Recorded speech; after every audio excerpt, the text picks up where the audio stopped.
സാഹിത്യകൃതികൾ സാധാരണ ജീവിതവുമായി കൂട്ടിച്ചേർത്ത് വായിക്കുവാൻ കഴിയുന്ന സാഹിത്യ താളുകൾ എന്നും ഓർമ്മിക്കപ്പെടുന്നവയാണ്.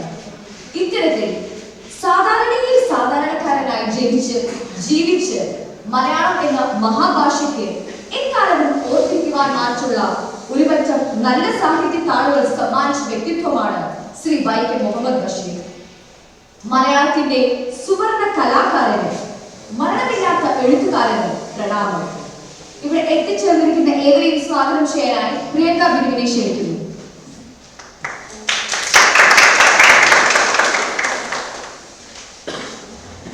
മലയാള നോവലിസ്റ്റും കഥാകൃത്തും സ്വാതന്ത്ര്യ സമര പോരാളിയുമായിരുന്ന ബേപ്പൂർ സുൽത്താൻ എന്ന അപരനാമത്തിൽ അറിയപ്പെട്ടിരുന്ന വൈക്കം മുഹമ്മദ് ബഷീറിന്റെ ചരമദിനമാണ്.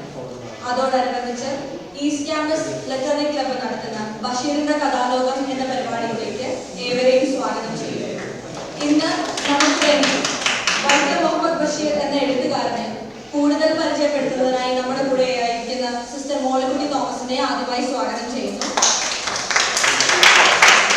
അദ്ദേഹത്തിന്റെ ഭൂമിയുടെ അവകാശികൾ എന്ന പുസ്തകത്തിനെ പറ്റിയുള്ള അവലോകനം നടത്തുന്ന അഞ്ജന മാമിനെ സ്വാഗതം ചെയ്യുന്നു. അദ്ദേഹത്തിന്റെ കൃതികളുടെ അവതരണത്തിനായി ദീപ മാമിനെയും റെൻസൻ സാറിനെയും അപർണയും സ്വാഗതം ചെയ്യുന്നു. വൈക്കം മുഹമ്മദ് ബഷീറിന്റെ കഥ പറയുന്ന ബാല്യകാല സഖി എന്ന സിനിമയിലെ ഒരു ഗാനം ആലപിക്കുന്ന തേർഡ് ബി എ ഇംഗ്ലീഷിലെ റിസ്വാനെ സ്വാഗതം ചെയ്യുന്നു. അവസാനമായി ഇവിടെ കൂടിയിരിക്കുന്ന എല്ലാ അധ്യാപകരെയും വിദ്യാർത്ഥി സുഹൃത്തുക്കളെയും ഒരുപാട് സ്നേഹത്തോടു കൂടി സ്വാഗതം ചെയ്യുന്നു.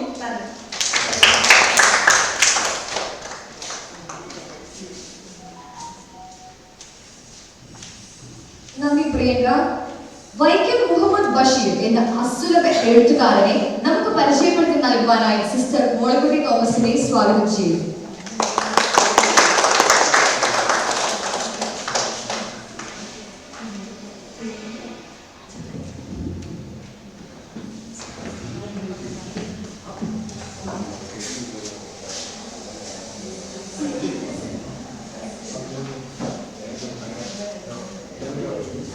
എല്ലാവർക്കും നമസ്കാരം. 1994 ജൂലൈ 5-ാം തീയതി എഴുത്തിൻ്റെ ലോകത്ത് നിന്നും യാത്രയായ വൈക്കം മുഹമ്മദ് ബഷീറിൻ്റെ പാവന സ്മരണയ്ക്ക് മുമ്പിൽ ആദരാഞ്ജലികൾ അർപ്പിച്ചുകൊണ്ട് അദ്ദേഹത്തിൻ്റെ ജീവിത രീതികളെക്കുറിച്ച്, കഥാപാത്രങ്ങളെക്കുറിച്ച്, എഴുത്തിനെക്കുറിച്ച്, അതിൻ്റെ ശൈലികളെക്കുറിച്ച് ചുരുക്കമായെന്ന് വളരെ ചുരുക്കമായി ചില ചിതറിയ ചിന്തകൾ മാത്രം പങ്കുവയ്ക്കാൻ ആഗ്രഹിക്കുന്നു. ബഷീർ ഒരു അത്ഭുതമാണ് മലയാള സാഹിത്യത്തിൽ. ബഷീർ പറഞ്ഞ ഭാഷയും ബഷീറിൻ്റെ വാക്കുകളും അദ്ദേഹത്തിൻ്റെ ശൈലികളും പ്രയോഗങ്ങളും ആർക്കും അനുകരിക്കാൻ പറ്റാത്ത തരത്തിലുള്ള ഒന്നായിരുന്നു. ബഷീറിൻ സാഹിത്യം എന്ന് വേണമെങ്കിൽ പറയാം, ബഷീറിസം എന്ന് വേണമെങ്കിൽ നമുക്കിനെ വിളിക്കാം. കോട്ടയം ജില്ലയിലെ തലയോലപ്പറമ്പിൽ തുടങ്ങി കോഴിക്കോട് ജില്ലയിലെ ബേപ്പൂർ വരെയുള്ള യാത്രക്കിടയിൽ അദ്ദേഹം കൈരളിക്ക് സമ്മാനിച്ച അക്ഷരത്തുമ്പികളാണ് മലയാളിയുടെ മനസ്സിൽ ഇന്നും പാറി പറയുന്നത്. ഈ അക്ഷരത്തുമ്പികൾക്ക് ഇന്നും മരണമില്ല എന്നതാണ് ഏറ്റവും വലിയ യാഥാർത്ഥ്യം. വർത്തമാനകാലത്തിന്റെ നടവരമ്പിലൂടെ ബാല്യകാല സഹിയിലെ മജീദിന്റെ കൈപിടിച്ചുകൊണ്ട് സുഹറ എന്ന് പറയുന്ന പെൺകുട്ടി നടന്നു വരുമ്പോൾ അത് ഈ വർത്തമാനകാലത്തെ പെൺകുട്ടിയായിട്ട് മാറുകയാണ്. ഒന്നും ഇമ്മിണി വലിയ ഒന്ന് എന്ന് പറഞ്ഞ് ഈ ഒരു കണക്ക് കേട്ട്, മജീദിന്റെ കണക്ക് കേട്ട് പൊട്ടിച്ചിരിക്കുന്ന സുഹറയുടെ ശബ്ദം ഇന്നും മലയാളിക്ക് അന്യമല്ല. നമ്മുടെ മലയാളികളുടെ മലയാള മനസ്സിന്റെ അന്തരീക്ഷത്തിൽ മുഴുവൻ നിറഞ്ഞു നിൽക്കുന്ന കോടാനുകോടി അണുക്കളിലും ഒരുപക്ഷെ ഈ വൈക്കം മുഹമ്മദ് ബഷീർ എന്ന എഴുത്തുകാരൻ്റെ ഭാവസ്പന്ദനങ്ങളും ഹൃദയസ്പന്ദനങ്ങളും ഉണ്ട്.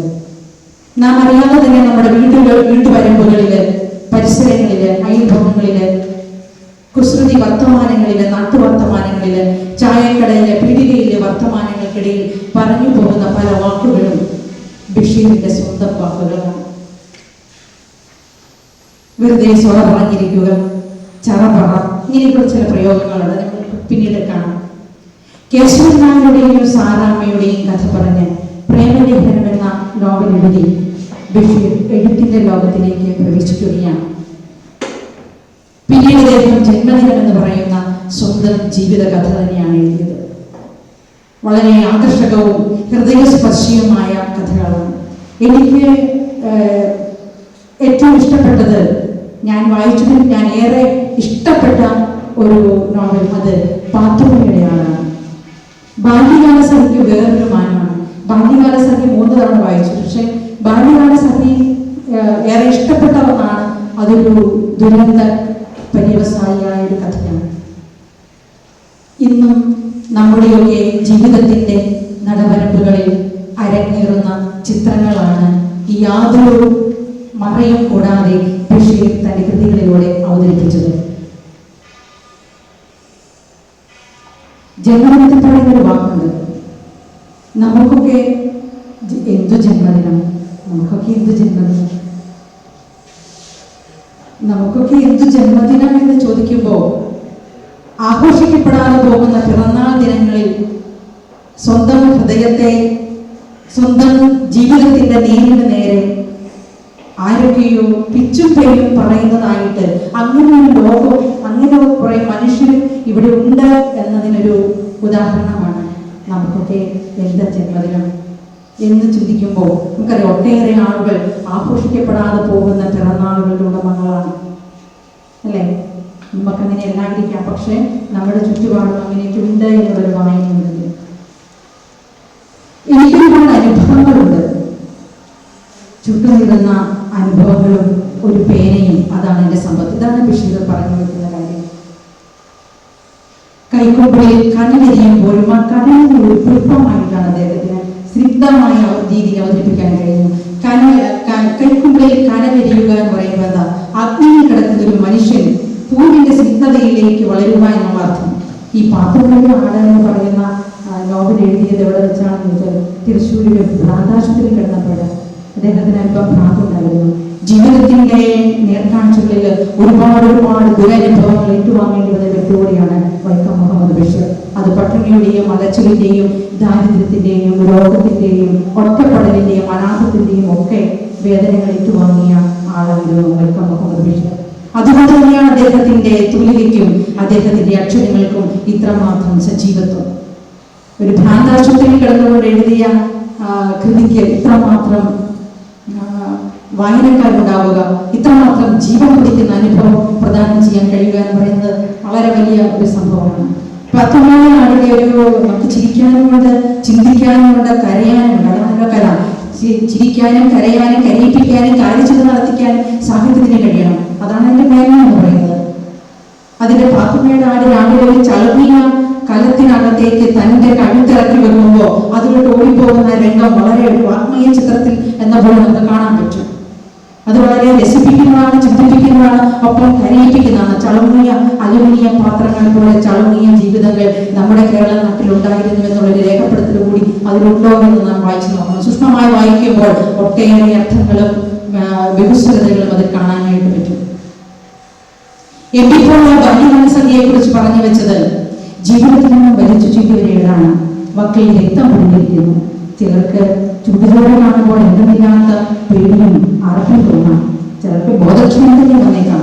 അതുകൊണ്ട് വളരെ സൂക്ഷിച്ചു വേണം ഈ പുസ്തകം വായിക്കാൻ. ഏത് പുസ്തകം? ബാല്യകാലസഖി.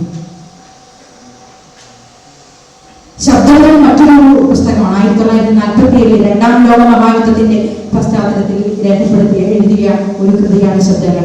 ഏറ്റവും കൂടുതൽ ശബ്ദ കോലാഹലങ്ങൾ ഉണ്ടാക്കിയ, ഏറ്റവും കൂടുതൽ പ്രകടനങ്ങളും പോരാട്ടങ്ങളും നടത്തിയ ഒരു കൃതിയായിരുന്നു ശബ്ദങ്ങൾ.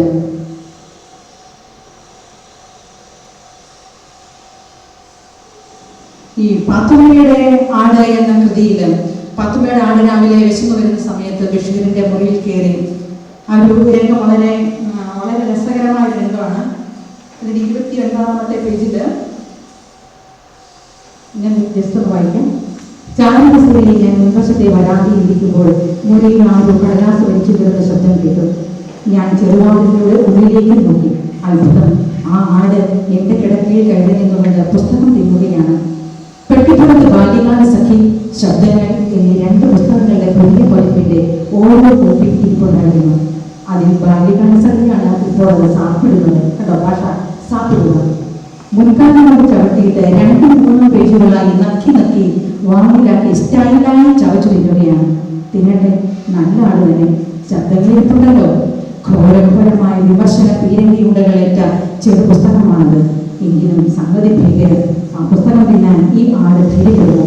അപ്പോൾ ഒരുപാട് ഗോളുകളൊക്കെ നിങ്ങൾ സൃഷ്ടിച്ച ശബ്ദങ്ങൾ അടുത്തിരിക്കൊണ്ട് ബാല്യകാലസായി കഴിഞ്ഞാൽ പിന്നെ അടുത്തത് സാപ്പിടാനായിട്ടും ഉള്ളത് ശബ്ദങ്ങളാണ് എന്നാണ് ബഷീർ വളരെ പരിഹാസത്തോടുകൂടി എന്നാൽ നന്നോ കലർന്ന രീതിയിൽ പറയുന്നത്. യാതൊരു സങ്കോചവുമില്ല. ബാല്യകാലസായി അകത്തായി. ഉടനെ ശബ്ദങ്ങൾ തുടങ്ങി. 2 മണിക്കൂർ വിടുതൽ സാപ്പിട്ടു. എന്നിട്ട് ആട് എന്റെ പുറത്ത് തിന്നാൻ തുടങ്ങി. ഉടനെ ഞാൻ ചാടി വിരലിൽ ഓടിച്ചു. അതുപോലെ നിശബ്ദനായിട്ട് നിന്ന അല്ലെങ്കിൽ ഉള്ളിൽ സംസാരിച്ചുകൊണ്ടിരുന്ന ബഷീർ തന്റെ എല്ലാ നിയന്ത്രണങ്ങളും വിട്ട് പുറത്തേക്ക് ഇറങ്ങുകയാണ്. ഹേ അജസുന്ദരി, കണ്ടോ എന്തൊരു വാക്കാണ് അജസുന്ദരി. അജം ആട്. ഹേ അജസുന്ദരി, ഭാവന പുതുപ്പ് തുണികൾ, അതിന് 3 രൂപ വിലയുണ്ട്. അതിന്റെ കോപ്പി എന്റെ പക്കൽ വേറെയില്ല. എന്റെ പുസ്തകങ്ങൾ ഇനി വേറെയുണ്ട്. ഭവനികളെല്ലാം വരുത്തി സൗജന്യമായി തരാം. അപ്പൊ പുസ്തകങ്ങളൊക്കെ സൗജന്യമായിട്ട് കിട്ടും. പക്ഷെ എന്റെ ഒരു പുതപ്പിനെ കോപ്പിയില്ല എന്നാണ് അദ്ദേഹം പറയുന്നത്. പുതപ്പിനെ കോപ്പിയില്ല എന്നൊക്കെ പറയുമ്പോൾ ആ ഒരു ഭാഷ എന്ന് പറയുന്നത് വളരെ നിങ്ങളുടെ ഭാഷയിൽ പറഞ്ഞ കിടിലൻ പ്രയോഗമാണ്.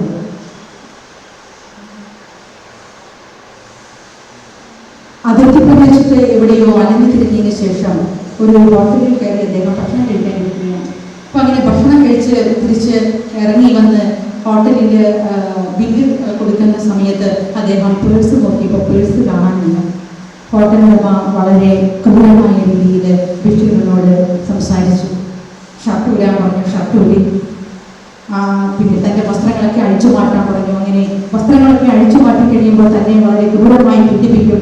കണ്ണു പൊട്ടിച്ച് ഇവിടെ തന്നെ നിർത്തും എന്നൊക്കെ വിചാരിച്ച് വളരെ വേദനയോടുകൂടുന്ന സമയത്ത് അപരിചിതനായ ഒരു വ്യക്തി ആ കടയിലേക്ക് കയറി വന്നു. എന്നിട്ട് ചോദിച്ചു, എത്രയാ ബില്ല്? ഉടനെ കടക്കാരൻ ബില്ല് പറഞ്ഞു.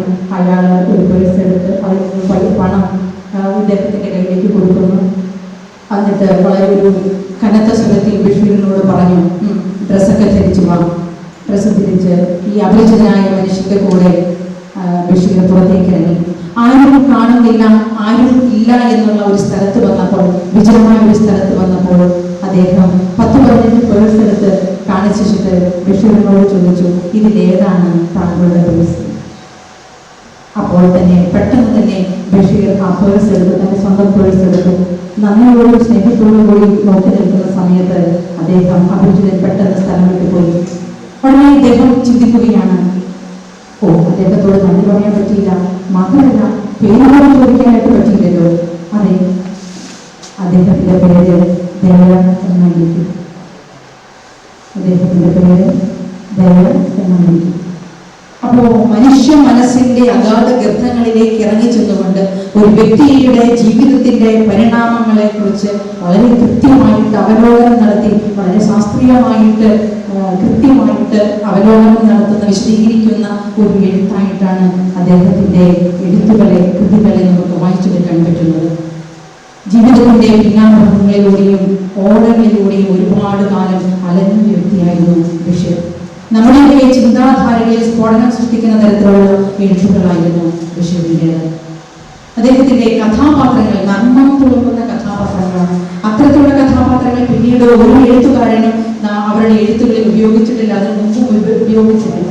നമുക്കറിയാം, ഒരു കാലഘട്ടത്തില് കേരളത്തിലെ സി വി രാമപിള്ളയും ഓ ചന്തുമേനോനും ഉണ്ടായിരുന്നു. ചന്തുമേനോനിലൊക്കെ മലയാളത്തിന്റെ ലക്ഷണമൊത്ത നോവലായിട്ട് പരിഗണിക്കുമ്പോഴും അതിന് പിന്നാലെ വന്ന ബഷീറിന്റെ എഴുത്തിന്റെ ശൈലി എന്ന് പറയുന്നത് വളരെ വേറിട്ട ശൈലിയായിരുന്നു. അദ്ദേഹത്തിന്റെ കഥാപാത്രങ്ങൾ ആനവാരി രാമൻ നായർ, പേരുകൾ തന്നെ വളരെ വിചിത്രമാണ്.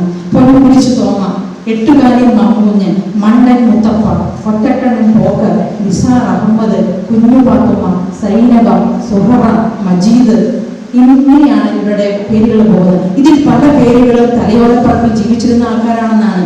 അവർക്ക് തലയോലപ്പറമ്പിലെ ആളുകൾക്ക് സുപരിചിതരായ കഥാപാത്രങ്ങളായിരുന്നു ബഷീറിന്റെ എഴുത്തുകളിലെ കഥാപാത്രങ്ങൾ. പ്രേമലേഖ പറയുന്നത് ഇവിടെ അവതരിപ്പിക്കുന്നുണ്ട്. പ്രേമലേഖനം എഴുതുന്നത് തിരുവനന്തപുരത്ത് സെൻട്രൽ ജയിലിൽ കഴിഞ്ഞിരുന്ന കാലഘട്ടത്തിലാണ്. അവിടെ വെച്ചാണ് ഈ രാമൻ നായരും സാറാമയും തമ്മിലുള്ള പ്രണയത്തെ കുറിച്ചുള്ള പ്രേമലേഖനം എഴുതുന്നത്. സ്ത്രീധനം സമ്പ്രദായത്തെ അവലംബിച്ചുകൊണ്ടുള്ള ഒരു എഴുത്തായിരുന്നു അത്. ഒരു സൈനികനും എഴുത്തുകാരനും തമ്മിലുള്ള സംഭാഷണ രീതിയിലാണ് ശബ്ദങ്ങൾ എഴുതിയിരിക്കുന്നത്. ഇനി ഉപ്പുപ്പായ്ക്ക് ഒരു അണിയുണ്ടാകും കുഞ്ഞുപാത്തുമ്മയും നിസാർ അഹമ്മദും ഒക്കെയാണ് പിന്നെ അതിനകത്തെ പ്രധാനപ്പെട്ട കഥാപാത്രങ്ങൾ. എട്ടുകാരി മമ്മൂഞ്ഞ് മധുരകൾ ഇത് ബഷീറിന്റെ ജയിലനുഭവങ്ങളാണ്. ഇതിലെ പ്രമേയം ജയിലിന് പുറത്തുള്ള മറ്റു സ്ത്രീകളുടെ ഒരു തടവറയിൽ കിടന്ന നാരായണി എന്ന് പറയുന്ന സ്ത്രീയുമായിട്ട് പരിചയപ്പെടാനിടയായി. അവിടെ വെച്ച് ആ സ്ത്രീയെ നേരിട്ട് കാണുന്നില്ല, പക്ഷെ എങ്ങനെയോ പരിചയപ്പെട്ടു. ആ പരിചയത്തിന്റെ പേരിൽ ഉണ്ടാകുന്ന ഒരു പ്രണയമാണ് മധുരകൾ എന്നുള്ള നോവലിൽ അദ്ദേഹം കുറിച്ചിരിക്കുന്നത്.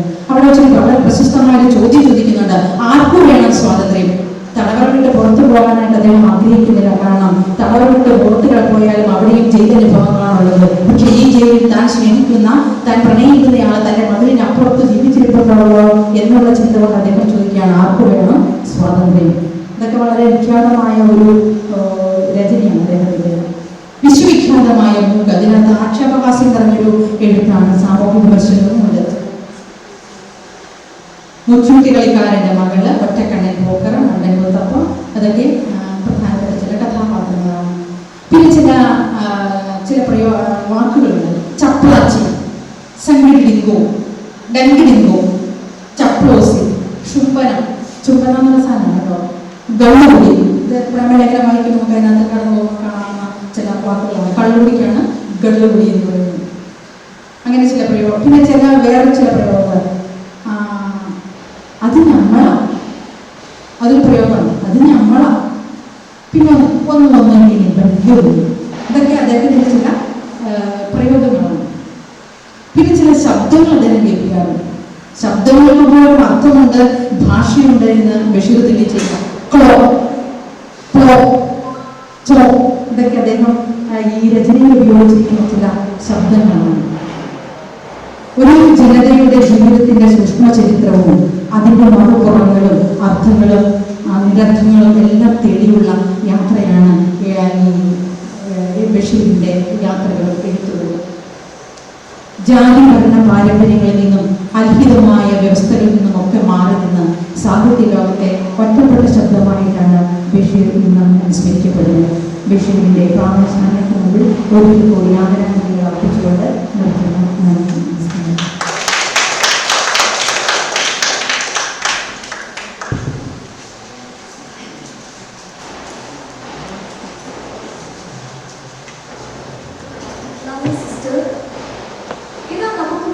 അപർണയും റെൻസിൻ സാറും ദീപാനാവും ഒരു ബഷീർ കൃതിയുടെ അവതരണം നടത്തുന്നത്.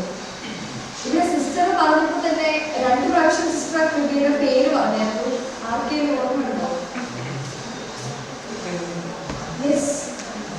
ആർക്കെങ്കിലും? ശരിയായിട്ട് പറഞ്ഞു. അപ്പോൾ പ്രേമലേഖനം എന്ന കൃതിയുടെ അവതരണത്തിനായി റെൻസിൻ സാറിനെയും ദീപാനാവിനെയും അപർണയും ക്ഷണിച്ചു കൊടുത്തു.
പ്രവേശനായ കേശവൻ നായർ തൻ്റെ പ്രേമഭാജനമായ സാറാമ്മയ്ക്ക് ഒരു കത്തെഴുതി.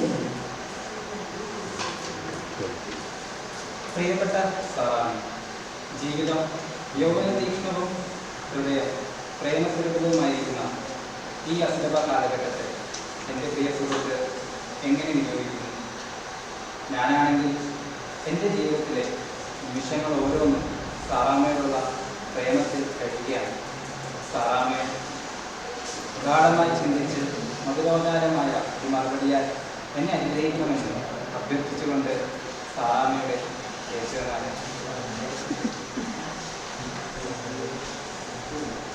ഒരുപാട് ജീവിത പ്രാരബ്ധങ്ങളുള്ള സ്ത്രീയാണ് സാറാമ്മ. അവൾക്കൊരു ജോലി സംഘടിപ്പിച്ചു കൊടുക്കാമെന്ന് കേശവൻ നായർ ഏറ്റുകൊണ്ട്. അങ്ങനെയിരിക്കും ഒരു ദിവസം. എനിക്ക് കണ്ടുവച്ചിരിക്കുന്ന ജോലി എന്താണ്? സാറാമ്മയ്ക്കത് ആ ജോലി രസിക്കുകയില്ല. അയ്യോ, രസിക്കും രസിക്കും രസിക്കും. തീർച്ചയാണോ? 1000 വട്ടം ചോദിച്ചാൽ. എന്നാൽ വേണ്ട, സാറാമ്മയ്ക്കത് ഇഷ്ടമാവില്ല. അയ്യോ, ഞാൻ പറഞ്ഞില്ലേ ഇഷ്ടമാകും. പക്ഷേ ഈ തീരുമാനത്തിൽ ദുഃഖിക്കേണ്ടി വന്നാലും? ഇല്ല, എന്ത് ദുഃഖം എന്ത് ത്യാഗം ഞാൻ സഹിച്ചു കൊള്ളാം. അറിയാമോ ഒരു രഹസ്യം? കേശവൻ നായർ ഇവിടെ താമസിക്കാൻ വരുന്നതിന് മുമ്പാണ് കഴിഞ്ഞ കൊല്ലത്തിൽ ശരവണാൻ എനിക്ക് 3 വിവാഹാലോചനകൾ വന്നു. 3 പ്രാവശ്യം ഞാൻ സന്തോഷിച്ചു. കണ്ടിട്ടും കേട്ടിട്ടുമില്ലാത്ത ആളുകളുടെ കൂടെയുള്ള ദാമ്പത്യ ജീവിതത്തിലെ സുഖം ഓർത്തല്ല ഈ നരകത്തിൽ നിന്നും രക്ഷ കിട്ടുമല്ലോ എന്ന് കരുതി. എന്നാൽ 3ഉം തകർന്നു പോകും. സ്ത്രീധനം കൊടുക്കാതെ ഞങ്ങളുടെ സമുദായത്തിൽ നിന്ന് എന്നെ ആരും കെട്ടിക്കൊണ്ടു പോകുകയില്ല. അതെന്റെ കുറ്റം കൊണ്ടാണെന്ന് ചിറ്റമ്മയും അപ്പച്ചനും പറയുന്നത്. തൊട്ടതിനൊക്കെ എനിക്കാണ് കുറ്റം. ഈ നാട്ടിൽ മഴ പെയ്തില്ലെങ്കിൽ അതിന് കുറ്റം എനിക്കാണ്. ഇവിടെ നിന്നും രക്ഷപ്പെട്ടു പോകുന്നതിന് വളരെ സ്ഥലങ്ങളിൽ ഞാൻ ജോലിക്ക് അന്വേഷിച്ചു. പക്ഷേ എനിക്ക് മാത്രം ഇവിടുത്തെ മൊഴിയില്ല. എവിടെ? പറയാം. ഈ സ്ത്രീധനം എന്ന് പറയുന്നത് എന്താണ്? പെണ്ണിനെ സൂക്ഷിക്കാൻ ആണിന് കൊടുക്കുന്ന കൈക്കൂലി. മനസ്സിലായില്ല. അതെ, ഇപ്പൊ എന്നെ ഒരാൾ കെട്ടിക്കൊണ്ട് പോകുന്നു എന്ന് വിചാരിക്കുക. ശരി, ഞാൻ തരാം. എന്നെ അങ്ങ് കെട്ടിക്കൊണ്ട് പോയാൽ പിന്നെ എന്റെ തീറ്റ ചെലവിനും ഉടുപ്പ് കെട്ടിനും തീയും കുളിക്കും പൗഡറിനും സ്പ്രേക്കും സെന്റുകുപ്പിക്കും പേരും കിറപ്പിനും എന്റെ ചാവടിയത്തിന് പണം വേണ്ടേ? അത് ഞാൻ നേരത്തെ തന്നാലേ എന്നെ കെട്ടിക്കൊണ്ട് പോകും. അത് സാറാമ്മയാരും സ്നേഹിക്കാത്തത് കൊണ്ടായിരിക്കും. സാറാമ്മയിൽ വല്ലൊരു പ്രേമം. ഓ, എന്നാലും സ്ത്രീധനം കൊടുക്കണം. പറഞ്ഞില്ലേ ഞങ്ങളുടെ ജാതി മര്യാദയാണ്. അങ്ങനെ ഒരു ഏർപ്പാടില്ലായിരുന്നെങ്കിൽ ഈശ്വര. സ്ത്രീധന ഏർപ്പാടിനെ ഞാൻ കഠിനമായി വെറുക്കുന്നു.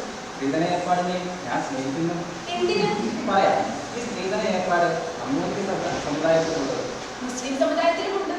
സ്ത്രീധനം കൊടുക്കാൻ വിഷമിക്കുന്നവർ സ്ത്രീധനം കൂടാതെ വിവാഹം ചെയ്യാൻ തയ്യാറുള്ള ഇതര സമുദായക്കാരെ വിവാഹം ചെയ്യണം. കൊള്ളാമല്ലോ, നല്ല കുടുംബം. അതെ, നായർ ക്രിസ്ത്യാനിയെയും ക്രിസ്ത്യാനി നായരെയും മുസൽമാനെയും മുസൽമാൻ നായരെയും നമ്പൂതിരെയും ഈരവന്മാരെയും ക്രിസ്ത്യാനിയെയും. ഇടയ്ക്ക് ഞാനൊന്ന് ചോദിക്കട്ടെ? ചോദിക്കൂ. ഒന്നല്ല, 100 ചോദ്യങ്ങൾ ചോദിക്കൂ. സന്തോഷത്തോടെ ഋഷ് കേശവൻ ഉത്തരം പറയുന്നു. എന്നാലേ എനിക്ക് കണ്ടുവച്ചിരിക്കുന്ന ജോലി എന്താണെന്ന് പറയാമോ? ഓ, പക്ഷേ സാറാമ്മ അത് നിരസിക്കും. ഞാൻ പറഞ്ഞില്ലേ, ഞാൻ ഒരിക്കലും നിരസിക്കില്ല. എന്നാലത് ഞാൻ സാറാമ്മയെ ഗാഢമായി സ്നേഹിക്കുന്നത് പോലെ സാറാമ്മ എന്നെ ഗാഢമായി തന്നെ സ്നേഹിക്കുക എന്നുള്ളതാണ് ഞാൻ സാറാമ്മയ്ക്ക് കണ്ടുവച്ചിരിക്കുന്ന മഹത്തായ ജോലി. ജോലി കൊള്ളാമല്ലോ. ഞാൻ വളരെ കാലമായി സാറാമ്മയെ സ്നേഹിക്കുന്നു. എന്നേക്കാൾ, എൻ്റെ ഹൃദയത്തേക്കാൾ, എൻ്റെ ജീവനേക്കാൾ, എൻ്റെ നാടിനേക്കാൾ, എൻ്റെ സാറാമ്മയെ ജോലിയെപ്പറ്റി എന്തു പറയുന്നു? ജോലി തരക്കേടില്ല. ശമ്പളം എന്ന് നിശ്ചയിച്ചു. ശമ്പളം എന്ത് വേണം? തന്നെ നിശ്ചയിക്കൂ. 20 രൂപ. ഇത് വളരെ കുറവ്. പക്ഷേ ഇതൊരു 2 കോടി തരാൻ നിവൃത്തിയില്ല. ചെറിയ ബാങ്ക്, ചെറിയ ശമ്പളം, മനസ്സിലായോ? ഞാൻ 9 മണിക്കൂർ വീതം 30 ദിവസം ജോലി ചെയ്താൽ കിട്ടുന്നത് സാറാമ്മയുടെ അപ്പച്ചൻ്റെ മുറിവാടകയ്ക്കും ഹോട്ടൽക്കാരനും സാപ്പാടിനും രോഗിക്ക് മുണ്ടലക്കുന്നതിനും എന്തിന് കണ്ടതിനും കഠിനമൊക്കെയായി വളരെ അനുഷ്ഠിച്ചാൽ എന്ന് പറഞ്ഞാൽ ഒരുമാതിരി പട്ടിണി കിടന്നാൽ ലാഭിക്കാൻ കഴിയുന്നതാണ് ഞാൻ സാറാമ്മയ്ക്ക് തരാൻ ഉദ്ദേശിക്കുന്നത്. സാറാമ്മയുടെ ജോലിയിൽ നല്ല ദേഷ്യമുണ്ടോ? ചുമ്മാ ഇന്നും കിടന്നും നടന്നുമൊക്കെ സ്നേഹിച്ചാൽ പോലെ ആലോചിച്ച് നോക്കണം. ജോലി വളരെ കടുപ്പമുള്ളതാണ്. 24 മണിക്കൂറിൽ 9 മണിക്കൂർ മാത്രമേ ജോലിയുള്ളൂ. ഭവാന 15 മണിക്കൂറും അതിവിശ്രമമല്ല. എന്റെ ജോലിയോ ഒരു നിമിഷം പോലും വിശ്രമമുള്ളതല്ല. രാവും പകലും ഊണിലും ഉറക്കം കേശവൻ നായരെ പറ്റി ഓർക്കണം. വേണ്ടി കേശവൻ നായർ കരയുമ്പോൾ ഞാനും കരയണം. ചിരിക്കുമ്പോൾ ഞാനും ചിരിക്കണം. ഉണ്ണുമ്പോൾ ഞാൻ ഉണ്ണാതിരിക്കണം. ഉറങ്ങുമ്പോൾ ഞാൻ ഉണർന്നിരുന്ന് കേശവൻ നായരെ സ്നേഹിക്കണം. വളരെ കയ്പുള്ള കഷായം കുടിച്ചതുപോലെ സാറാമ്മ കേശവൻ നായരെ നോക്കി എന്നിട്ട് ചോദിച്ചു, അപ്പോൾ എനിക്ക് തന്നിരിക്കുന്ന ജോലി സ്ഥിരമോ ടെമ്പററിയോ? സ്ഥിരം, ശാശ്വതം, അനന്തം. ഓ, നല്ലത്. അപ്പോൾ ബഹുമാനപ്പെട്ട കേശവൻ നായർ നിമ്മായാലും എനിക്ക് ജോലി ഉണ്ടല്ലേ? അതായത് ഭവാൻ ചത്തുപോയാലും എനിക്ക് ജോലി ഉണ്ടല്ലോ. സംശയരഹിതമായി ഞാൻ സുന്ദരമായി പരലോകം കൂടിയാൽ എന്റെ സാറാമ്മ മധുരസുന്ദരമായി സ്നേഹിക്കണം. താങ്കൾ വെച്ച് മണ്ണടിഞ്ഞാൽ പിന്നെ ശമ്പളമായി തരും. നമുക്ക് മരണം ഒരുമിച്ചാക്കി കളഞ്ഞാലോ? ആഹോ, സ്വാർത്ഥതയുടെ നഗ്നപ്രകടനം. കേശവൻ നായർ മരിക്കുമ്പോൾ ഞാനും കഴിച്ചു കൊള്ളണമല്ലേ? സാറാമ്മ എന്നെ പരിഹസിക്കുകയാണോ? ഒരിക്കലുമല്ല. കാര്യം പറയുന്നത് പരിഹാസമാണ്. ഓ, സ്ത്രീയല്ലേ? തല പൊട്ടിച്ചേർന്നാലും തലച്ചോറ് എവിടെ കാണാനാണ്? സ്ത്രീകളുടെ തലയ്ക്കകത്ത് വെറും നിലാവെളിച്ചം മാത്രമാണല്ലോ ഉള്ളത്. ക്ഷമിക്കണം സാറാമ്മ, എനിക്ക് സാറാമ്മയോളം ബുദ്ധിയും അറിവും സൗന്ദര്യവും ഒന്നുമില്ല. ദാ ഇപ്പോൾ പച്ചപ്പാവമായ എന്നെയാണ് പരിഹസിക്കുന്നത്. ഞാനെന്റെ സാറാമ്മയെ ഒരിക്കലും പരിഹസിക്കുകയല്ല. ഓ, പരിഹസിച്ചോളൂ. ഞാൻ എൻ്റെ പ്രാണനാഥയെ പരിഹസിക്കുന്നു. ഞാൻ എൻ്റെ ജീവിതേശ്വരെ പരിഹസിക്കുന്നു. ഞാൻ എൻ്റെ ഹൃദയത്തെ പരിഹസിക്കുന്നു. ഞാൻ എൻ്റെ ആത്മാവിനെ പരിഹസിക്കുന്നു. ഞാൻ എൻ്റെ ദേവിയെ പരിഹസിക്കുന്നു. ഞാൻ എൻ്റെ ഒരു ശകലം നിർത്തണേ, ഒന്ന് ചോദിക്കാനുണ്ട്. ചോദിക്കാം. ഞാൻ പ്രാണനാഥയാണോ? അതെ. എന്ന് മുതൽ? പണ്ട് മുതൽ. എന്ന് മാത്രം പണ്ട്? കുറേ അധികം പണ്ട് മുതൽ. പിന്നെ ഈ വിശേഷം ഇത്ര നാളായിട്ട് പറയാതിരുന്നത് എന്ത്? ഞാൻ പറഞ്ഞിട്ട് ദിവസവും ഓർത്ത് ദിവസവും ഞാൻ സാറാമ്മയ്ക്ക് പ്രേമലേഖനം എഴുതുന്നു. എന്നിട്ട് കീറിക്കളയും. അങ്ങനെയാണല്ലേ? ചുരുക്കത്തിൽ ഇപ്പോൾ ഞാൻ അങ്ങയുടെ പ്രാണനാഥയാണ്. അതെ. അങ്ങനെയെങ്കിൽ ഞാൻ എന്ത് പറഞ്ഞാലും കേൾക്കില്ലേ? എന്ത് പറഞ്ഞാലും കേൾക്കും. വല്ലതെയും കൊല്ലണോ? കൊല്ലാം. സമുദ്രങ്ങൾ നീന്തി കടക്കാം. പർവ്വതങ്ങളെടുത്ത് അമ്മാനമാടാം. സാറാമ്മയ്ക്ക് വേണ്ടി മരിക്കാൻ ഞാൻ തയ്യാറാണ്. തൽക്കാലം മരിച്ചു കാണിക്കണമെന്നില്ല. ഇപ്പോൾ ഒന്ന് തലപതി കാണട്ടെ. സാറാമ്മ മധുരസുന്ദരമായ പ്രേമത്തോടെ സ്വീകരിച്ചു. മധുരസുന്ദരമായി നാളെ പറയാം. കുറച്ച് ദിവസങ്ങൾ അങ്ങനെ കഴിഞ്ഞു. സാറാമ്മയ്ക്ക് പ്രത്യേകിച്ച് ഭാവവ്യത്യാസമൊന്നുമില്ല. ഒടുവിൽ സഹിലിട്ട് കേശവൻ നായർ ചോദിച്ചു,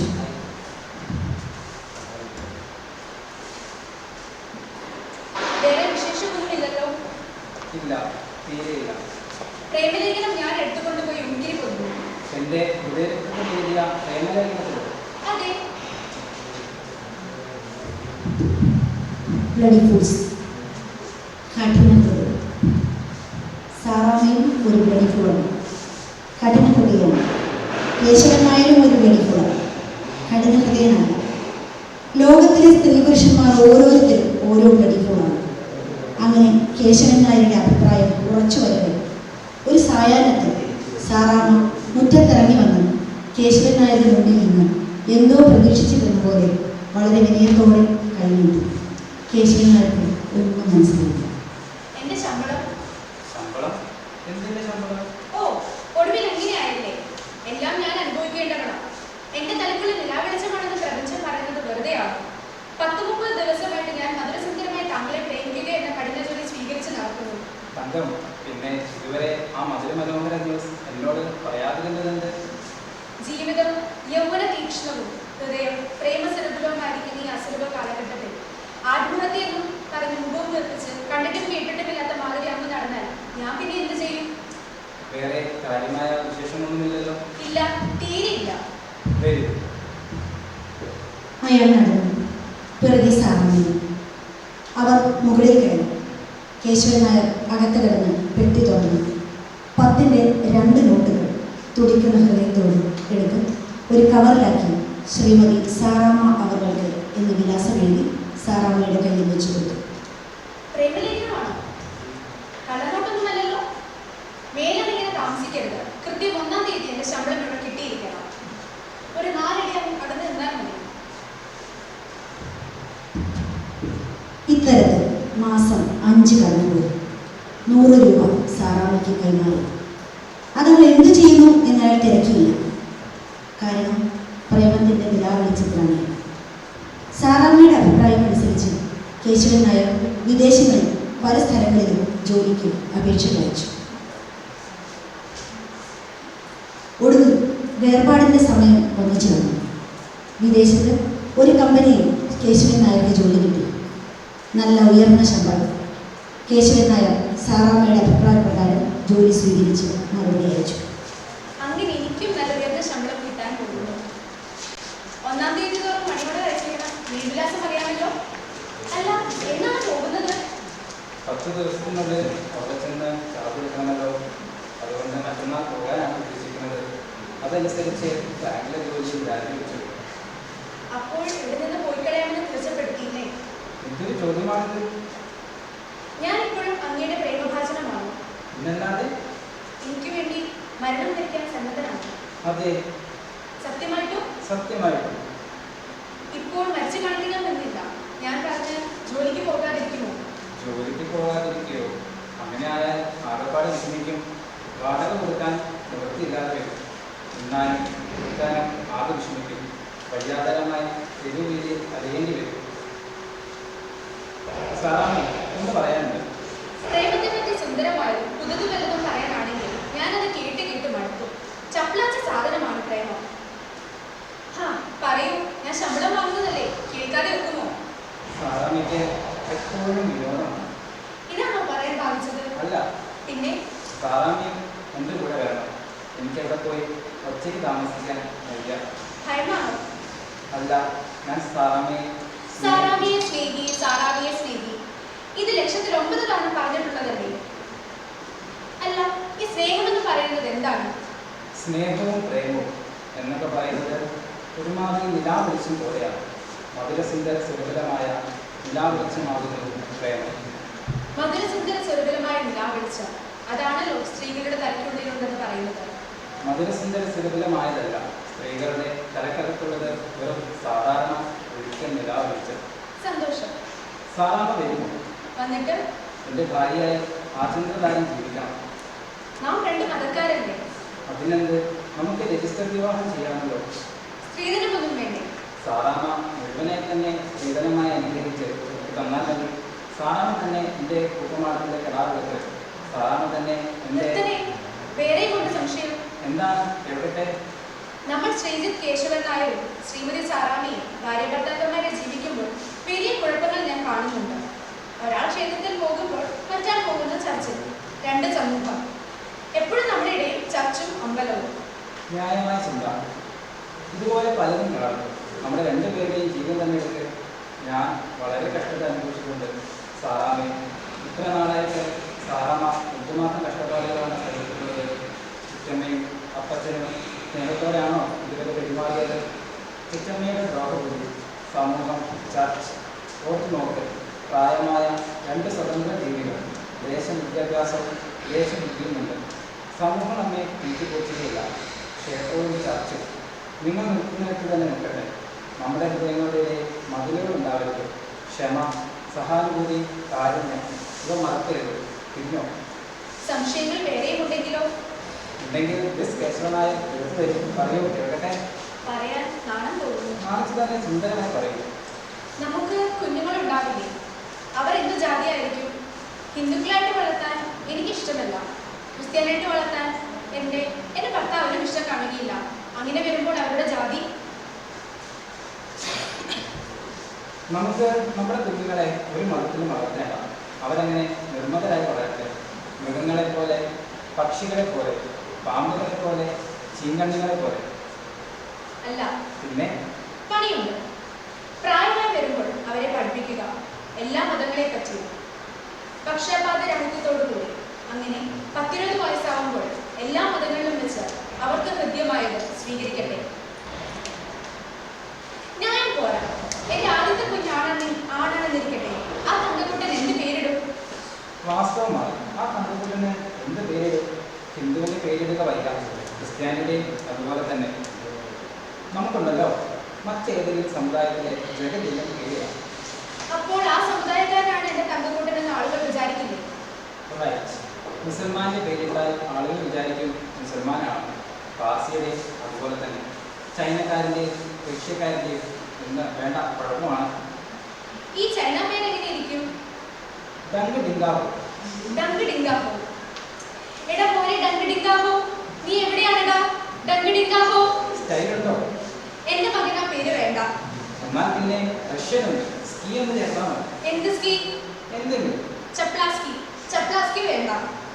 എന്നാൽ കിട്ടിയിരിക്കുന്നു സ്റ്റൈലിന്റെ പേരുകൾ: ഇന്ത്യ, പ്രേമലേഖനം, ചെറുകഥ, കൊടുങ്കാറ്റ്, സഹാറ, ആകാശം, തുലാവെളിച്ച, കരിമീൻ, സിംബോളിസം, അടയ്ക്കാമൽ, മിഠായി, നാടകം, സമുദ്രം, ചെമ്മീൻ കണ്ണൻ, വെള്ളിയാഴ്ച, കൂട്ടാട്ട്, ഗദ്യകവിത, മാണിക്യക്കല്ല്, ഇന്നാൾ, വിസ്തുത, നക്ഷത്രം. നിർത്തണേ, ഞാൻ വിളിച്ചു നോക്കട്ടെ.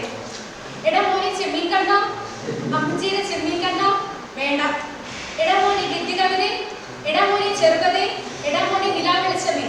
നമുക്ക് ഓരോന്നും എഴുതുന്ന ആർക്കിട്ട് രണ്ടെണ്ണം എടുക്കാം. വഴക്ക് വേണ്ട, പോലെങ്കിൽ ഡബിൾ പേരാണ് സ്റ്റൈൽ. അവർ ചെറിയ കടലാസ തുണ്ടുകളിൽ പേരുകൾ എഴുതി ചുരുട്ടി കൂട്ടിക്കുഴച്ച് ഒന്ന് സാറാമ്മയും വേറൊന്ന് കേശവൻ നായരും എടുത്തു. മിഠായി. ആകാശം. മിഠായി ആകാശം. തെറ്റ്, ആകാശ മിഠായി. ആകാശ മിഠായി. എടാ മോനെ ആകാശ മിഠായി, നീ എവിടെയാടാ? ആകാശ മിഠായി. മിസ്റ്റർ ആകാശ മിഠായി, ശ്രീജിത്ത് ആകാശ മിഠായി, സഖാവ് ആകാശ മിഠായി. എന്റെ തങ്കക്കൂട്ടൻ കമ്മ്യൂണിസ്റ്റ് ആണോ? എടാ, അവനെ ആവട്ടെ, ഏത് ബിന്ദാസിലും ചേരട്ടെ, അവന്റെ ഇഷ്ടം, അല്ലാതെന്താ. എന്നാൽ എന്റെ മകൻ ഇഷ്ടം പോലെ ആയിക്കോട്ടെ, എന്റെ മകൻ ഏത് പാർട്ടിയിലും ചേരാം. സാറാമ്മ ഇതുവരെ പറഞ്ഞത് എല്ലാത്തിനും എൻ്റെ മകൻ, എൻ്റെ മകൻ, എൻ്റെ മകൻ എന്നാണ് സാറാമ്മ പറഞ്ഞത്. മനസ്സിലായോ? ഇത്രയ്ക്ക് സ്വാർത്ഥത കൊള്ളുകയില്ല. ആരെങ്കിലും കേട്ടാൽ വിചാരിക്കും എനിക്ക് ആകാശത്തിൻ്റെ യാതൊരു അവകാശമില്ല. നേരെ നമ്മുടെ മകൻ എന്ന് പറയണം. മനസ്സിലായോ? എടീന്നോ? ഓർമ്മിപ്പിച്ചത് നന്നായി. ഓ, ഞാൻ വെറുതെ അതേപ്പറ്റി ഒന്ന് ചോദിച്ചതേ ഉള്ളൂ. അതുകൊണ്ട് ഞാനൊന്ന് ഭാര്യയായെന്നൊന്നും വിചാരിക്കണ്ട. മനസ്സിലായോ മിസ്റ്റർ കേശവൻ നായർ? അപ്പോൾ സാറാമ്മ നേരത്തെ പറഞ്ഞതോ? എന്തു പറഞ്ഞു? എന്റെ ഭാര്യയാകുന്നു ആയിട്ട്. ഓ, സാറാമ്മയ്ക്ക് എപ്പോഴും വിനോദം. ആ, വിനോദം. അത് ജീവിതത്തിന്റെ എന്താണെന്ന് അറിയാമോ? എനിക്കറിയാം. തിരക്കേടില്ല. ഞാൻ പറയുന്നതൊന്നും കേൾക്കാൻ പാവുന്നില്ല.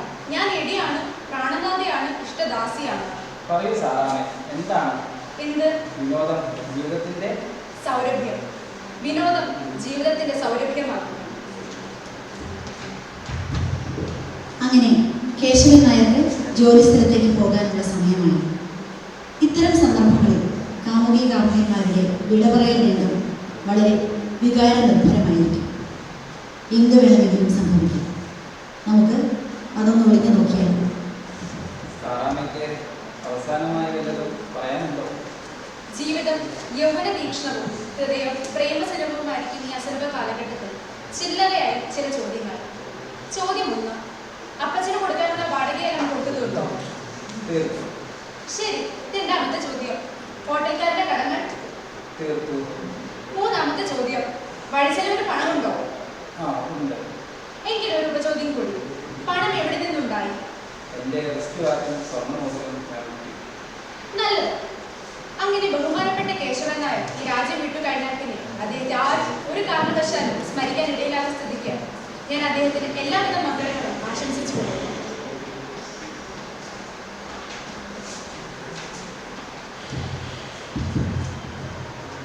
കേശവൻ നായർ ജീവച്ഛവമായി ഇരുന്നു. എന്തൊരു യാത്രയപ്പണം!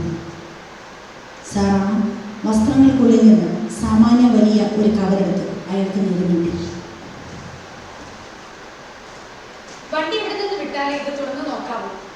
വളരെ ഇതുണ്ടല്ലോ. പ്രേമലേഖനങ്ങളാണോ? അതെ, പ്രേമലേഖനം. ഇത് വണ്ടി സ്റ്റേഷനിൽ നിന്ന് നീങ്ങിയെടുത്ത് തുറന്നു നോക്കുമെന്ന് സത്യം ചെയ്യണം. സത്യം. പോരാ, ഭക്തിയും വിശ്വാസമുള്ള എന്തിനെ കൊണ്ടെങ്കിലും സത്യം ചെയ്യൂ. എനിക്ക് ഭക്തിയും വിശ്വാസവും ദിവ്യപ്രേമവുമുള്ള സാറാമ്മയാണ്. ഞാനിത് വണ്ടിയിൽ കയറിയിട്ട് തുറന്നു നോക്കും. വെളുപ്പിനെ പോകുമ്പോൾ എന്നെ വിളിക്കണം. ടൈം പീസ് അലാറം അടിച്ചു. കേശവൻ നായർ ഞെട്ടി ഉണർന്നു. മണി കൃത്യം 4:30 അയാൾ എണീറ്റ് കാലും മുഖവും കഴുകി യാത്രയ്ക്കുള്ള വട്ടം കുത്തി സാമാനങ്ങളൊക്കെ പെട്ടിയിലാക്കി.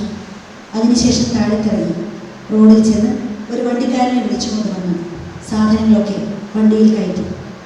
തിരിച്ചു ചെന്ന് സാറാമ്മയുടെ ജനലിലൂടെ ടോർച്ചടിച്ചു. സാറാമ്മ സാറാമ്മ എന്ന് പതുക്കെ മന്ത്രിച്ചു. പക്ഷേ അനക്കമില്ല.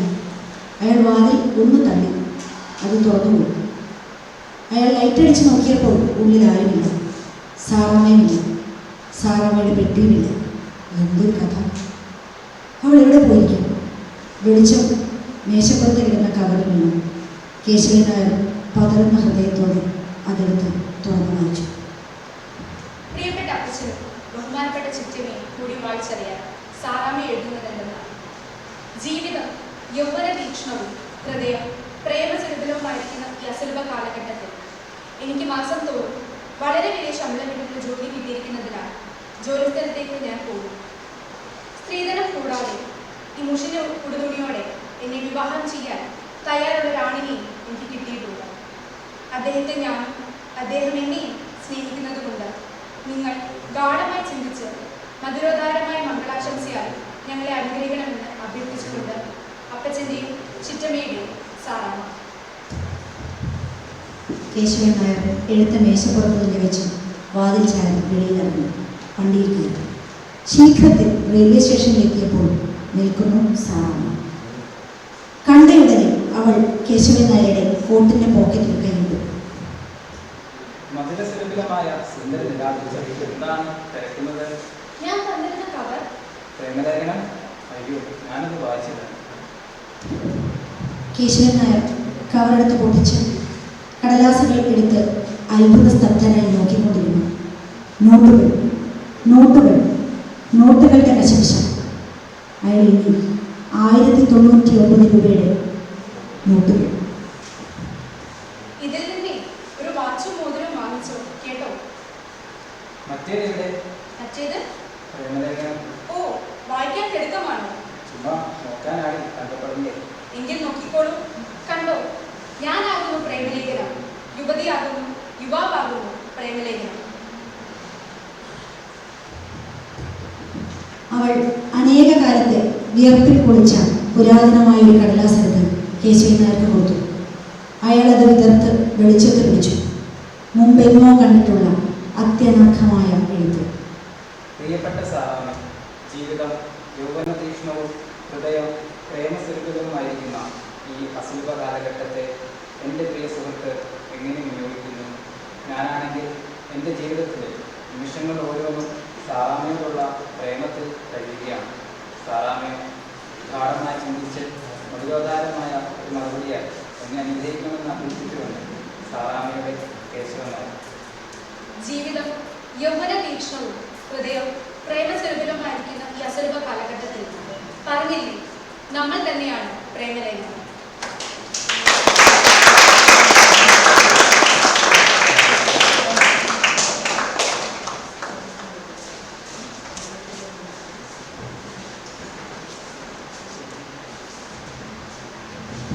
അതിമനോഹരമായ ബഷീറിന്റെ പ്രേമലേഖനം എന്ന കൃതിയുടെ അവതരണം നടത്തിയ ദീപാനാഥനും ബ്രൻസൺ സാറിനും അപർണയ്ക്കും നന്ദി അറിയിച്ചുകൊള്ളുന്നു. ഇനി നമുക്ക് കാതോർക്കാം.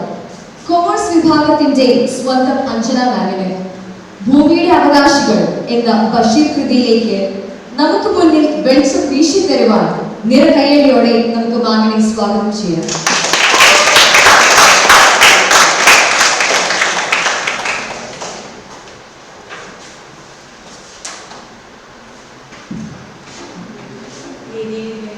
പ്രിയപ്പെട്ട അധ്യാപകരെ, എൻ്റെ പ്രിയപ്പെട്ട വിദ്യാർത്ഥി സുഹൃത്തുക്കളെ, ഒരുപാട് നേരമായിട്ട് നമ്മൾ ബഷീറിനെ പറ്റിയിട്ടാണ് ഈ വീഡിയോ ചെയ്തുകൊണ്ടിരിക്കുന്നത്. ഞാൻ ആദ്യം തന്നെ ബുക്ക് റിവ്യൂ എന്ന് പറഞ്ഞപ്പോൾ ബഷീറിനെ പറ്റിയിട്ട് 2 വാക്ക് സംസാരിച്ച് തുടങ്ങാമെന്നാണ് വിചാരിച്ചിരുന്നത്. പക്ഷെ സിസ്റ്റർ ഞാൻ പ്രിപ്പയർ ചെയ്ത് വെച്ചതിനേക്കാൾ അതിമനോഹരമായിട്ട് ബഷീറിനെ പറ്റി ഇവിടെ സംസാരിക്കുകയുണ്ടായി. എന്നിരുന്നാൽ പോലും 2-3 വാക്കുകൾ എന്തുകൊണ്ട് ബഷീർ എന്നിലേക്ക് ഈ ബുക്ക് റിവ്യൂ അല്ലെങ്കിൽ ഇന്നത്തെ ദിവസത്തിന്റെ പ്രത്യേകത അതൊക്കെ നമ്മളെ എത്തിച്ചു നോക്കുന്നത് വൈക്കം മുഹമ്മദ് ബഷീർ എന്ന് പറയുന്ന സാഹിത്യകാരനിലേക്കാണ്. എന്തുകൊണ്ട് ബഷീർ എന്നുള്ളതിന് ഉത്തരമായിട്ട് ഞാൻ അദ്ദേഹത്തെ പറ്റി 2 വാക്ക് ആദ്യമേ പറയാനായിട്ട് ആഗ്രഹിക്കുകയാണ്. മലയാളത്തിലെ പ്രശസ്തനായ നിരൂപകൻ M.N. വിജയൻ മാഷ് ബഷീറിനെ കുറിച്ച് പറഞ്ഞ ഒരു വാചകമുണ്ട്. കാടായി തീർന്ന ഒറ്റ മരത്തിന്റെ ആത്മകഥയാണ് ബഷീർ സാഹിത്യം എന്നത്. ഒരു മരത്തിന് ഒരിക്കലും ഒരു കാടായി തീരാനായിട്ട് സാധിക്കുകയില്ല. അത് സാധിക്കാത്തൊരു കാര്യമാണ്. അത്രയും ബഷീർ നമ്മുടെ മലയാള സാഹിത്യത്തിന് ചെയ്ത സംഭാവനകൾ എത്രയാണെന്ന് MN വിജയൻ മാഷിന്റെ ആ ഒരു വരിയിൽ തന്നെ വളരെ പ്രകടമാണ്. വൈക്കം മുഹമ്മദ് ബഷീറിലേക്ക് വരികയാണ്. കോട്ടയം ജില്ലയിലെ തലയോലപ്പറമ്പിലാണ് ബഷീർ എന്ന സാഹിത്യകാരൻ ജനനം കൊണ്ടത്. അബ്ദുറഹ്മാനെയും കുഞ്ഞാച്ചുമ്മയുടെയും 6 മക്കളിൽ മൂത്ത കുട്ടിയായിട്ടാണ് ബഷീർ ജനിച്ചത്. അദ്ദേഹത്തിന്റെ ഭാര്യ ഫാത്തിമ.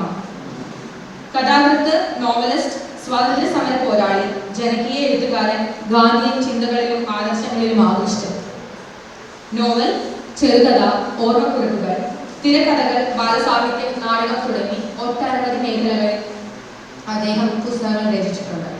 അദ്ദേഹത്തിന്റെ പ്രധാന കൃതികളാണ് ബാല്യകാലസഖി, പാത്തുമ്മയുടെ ആട്, പ്രേമലേഖനം, മുച്ചീട്ട് കളിക്കാരന്റെ മകൾ, ശബ്ദങ്ങൾ, ജുബൂബ പുരാണിക്കാരണം, സ്ഥലത്തെ പ്രധാന ദിവ്യൻ, മതിലുകൾ എന്നിവ. ഓർമ്മയുടെ അറകൾ ആണ് അദ്ദേഹത്തിന്റെ ആത്മകഥ. അദ്ദേഹത്തിന്റെ കഥകളെല്ലാം ഇന്ത്യൻ ഭാഷകളിലും മറ്റു ഭാഷകളിലേക്കും ഒക്കെ വിവർത്തനം ചെയ്യപ്പെട്ടിട്ടുള്ളതാണ്. ഇന്നും അദ്ദേഹം മലയാളി മനസ്സുകളിൽ അനശ്വരനായി നിലകൊള്ളുന്നു. 1994 ജൂലൈ 5 ആ കർമ്മയോഗി നമ്മോട് ഇവിടെ പറയുന്നത്. എന്തുകൊണ്ട് ബഷീർ എന്ന ചോദ്യത്തിലേക്ക് ഞാൻ വീണ്ടും തിരിച്ചു വരികയാണ്. കണ്ണുനീരിനെ പുഞ്ചിരിയാക്കുന്ന രചനാരീതിയാണ് ബഷീർ അദ്ദേഹത്തിന്റെ എല്ലാ രചനകളിലും സ്വീകരിച്ചു പോകുന്നത്. സംസാര ഭാഷയിലാണ് അദ്ദേഹത്തിന്റെ ഒട്ടുമിക്ക രചനകളും വന്നിട്ടുള്ളത്. ഇന്നത്തെ ന്യൂജൻ എഴുത്തുകാർ ഒരുപാട് പേര് ആ ഒരു ശൈലി നോക്കുന്ന ആൾക്കാരാണ്. എന്നിരുന്നാൽ പോലും വളരെ പണ്ട് തന്നെ ബഷീർ ആ ഒരു ശൈലി ചെയ്തിട്ടുണ്ട്, അല്ലെങ്കിൽ ആ ഒരു ശൈലിയിലാണ് അദ്ദേഹത്തിന്റെ എഴുത്തുകളെല്ലാം തന്നെ വന്നിട്ടുള്ളത്. എനിക്ക് തോന്നുന്നു സാധാരണക്കാരുടെ ഇടയിൽ അദ്ദേഹത്തിന് ഇത്രയും ജനകീയനാക്കാനുള്ള ഒരു കാരണവും അത് തന്നെയാണ്. അദ്ദേഹം സംസാര ഭാഷയിലാണ് അദ്ദേഹത്തിന്റെ രചനകളെല്ലാം തന്നെ എഴുതിയിട്ടുള്ളത്. നമ്മളൊരു സാധാരണക്കാരനോട് ചോദിച്ചു കഴിഞ്ഞാൽ ബഷീറിനെ അറിയാത്തവരായിട്ട് ആരും തന്നെ ഉണ്ടാവില്ല. അതിന്റെ കാരണം എന്താണെന്ന് വെച്ച് കഴിഞ്ഞാൽ അവരൊന്നും സാഹിത്യത്തെ വളരെ സീരിയസ് ആയിട്ട് കാണുന്ന ആൾക്കാരൊന്നും ആയിരിക്കില്ല. പക്ഷെ എല്ലാവർക്കും മനസ്സിലാവുന്ന, അല്ലെങ്കിൽ നമ്മളൊക്കെ തന്നെ കഥാപാത്രങ്ങളായിട്ടുള്ള രചനകളാണ് ബഷീറിന്റെ അധികവും എഴുതിയിട്ടുള്ളത്. ജീവിതഗതിയായ കഥാപശ്ചാത്തലവും കഥാപാത്രങ്ങളുമാണ് അദ്ദേഹത്തിന്റെ ഭാര്യ. ഞാനിവിടെ ചർച്ച ചെയ്യാൻ ഉദ്ദേശിക്കുന്ന ഭൂമിയുടെ അവകാശികളും അദ്ദേഹത്തിന്റെ ഭാര്യയും തന്നെയാണ് പ്രധാന കഥാപാത്രങ്ങളായിട്ട് വരുന്നത്. അപ്പോൾ അനുഭവങ്ങളുടെ വെളിച്ചത്തിലാണ് അദ്ദേഹത്തിന്റെ കഥാപാത്രങ്ങളൊക്കെ വരുന്നത്.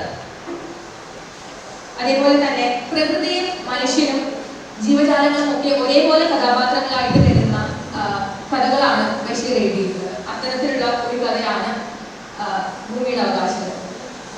ദേശസ്നേഹം, മാതൃസ്നേഹം, പ്രകൃതി സ്നേഹം എന്നിവ എപ്പോഴും നിറഞ്ഞു തുളുമ്പുന്നതായിട്ട് കാണാം ബഷീർ സാഹിത്യത്തിൽ.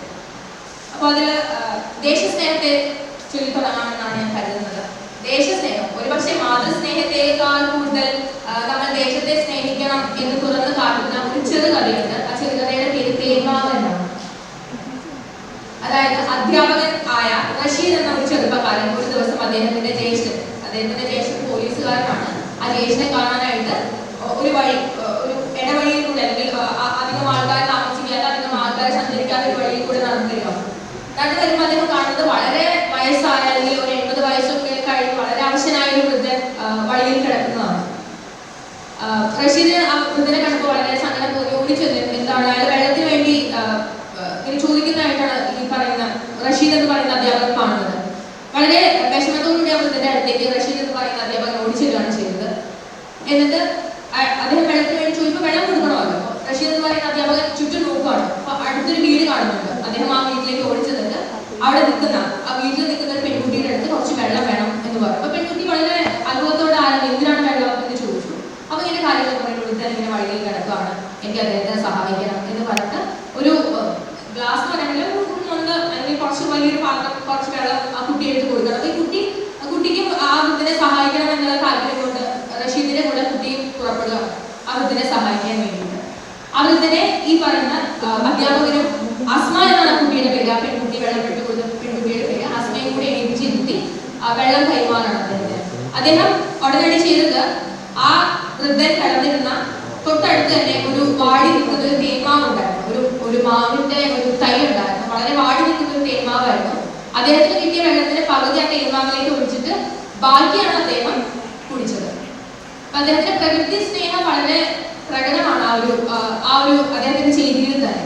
അദ്ദേഹം കുടിക്കുകയും തൽക്ഷണം മരിച്ചു വീഴുകയാണ് ചെയ്തത്. അദ്ദേഹത്തിന്റെ റഷീദിന്റെ സഹോദരൻ പോലീസുകാരനായിരുന്നു, ബാക്കി കാര്യങ്ങളൊക്കെ ചെയ്യുന്നു. കഥ വരുന്നത് ബഷീർ ഈ പറയുന്ന റഷീദ് എന്ന അധ്യാപകന്റെ വീട് ഒരു ദിവസം സന്ദർശിക്കുകയാണ്. അന്ന് അസ്മയെ റഷീദിന്റെ ഭാര്യയായിട്ട് ബഷീർ അവിടെ കാണുന്നു.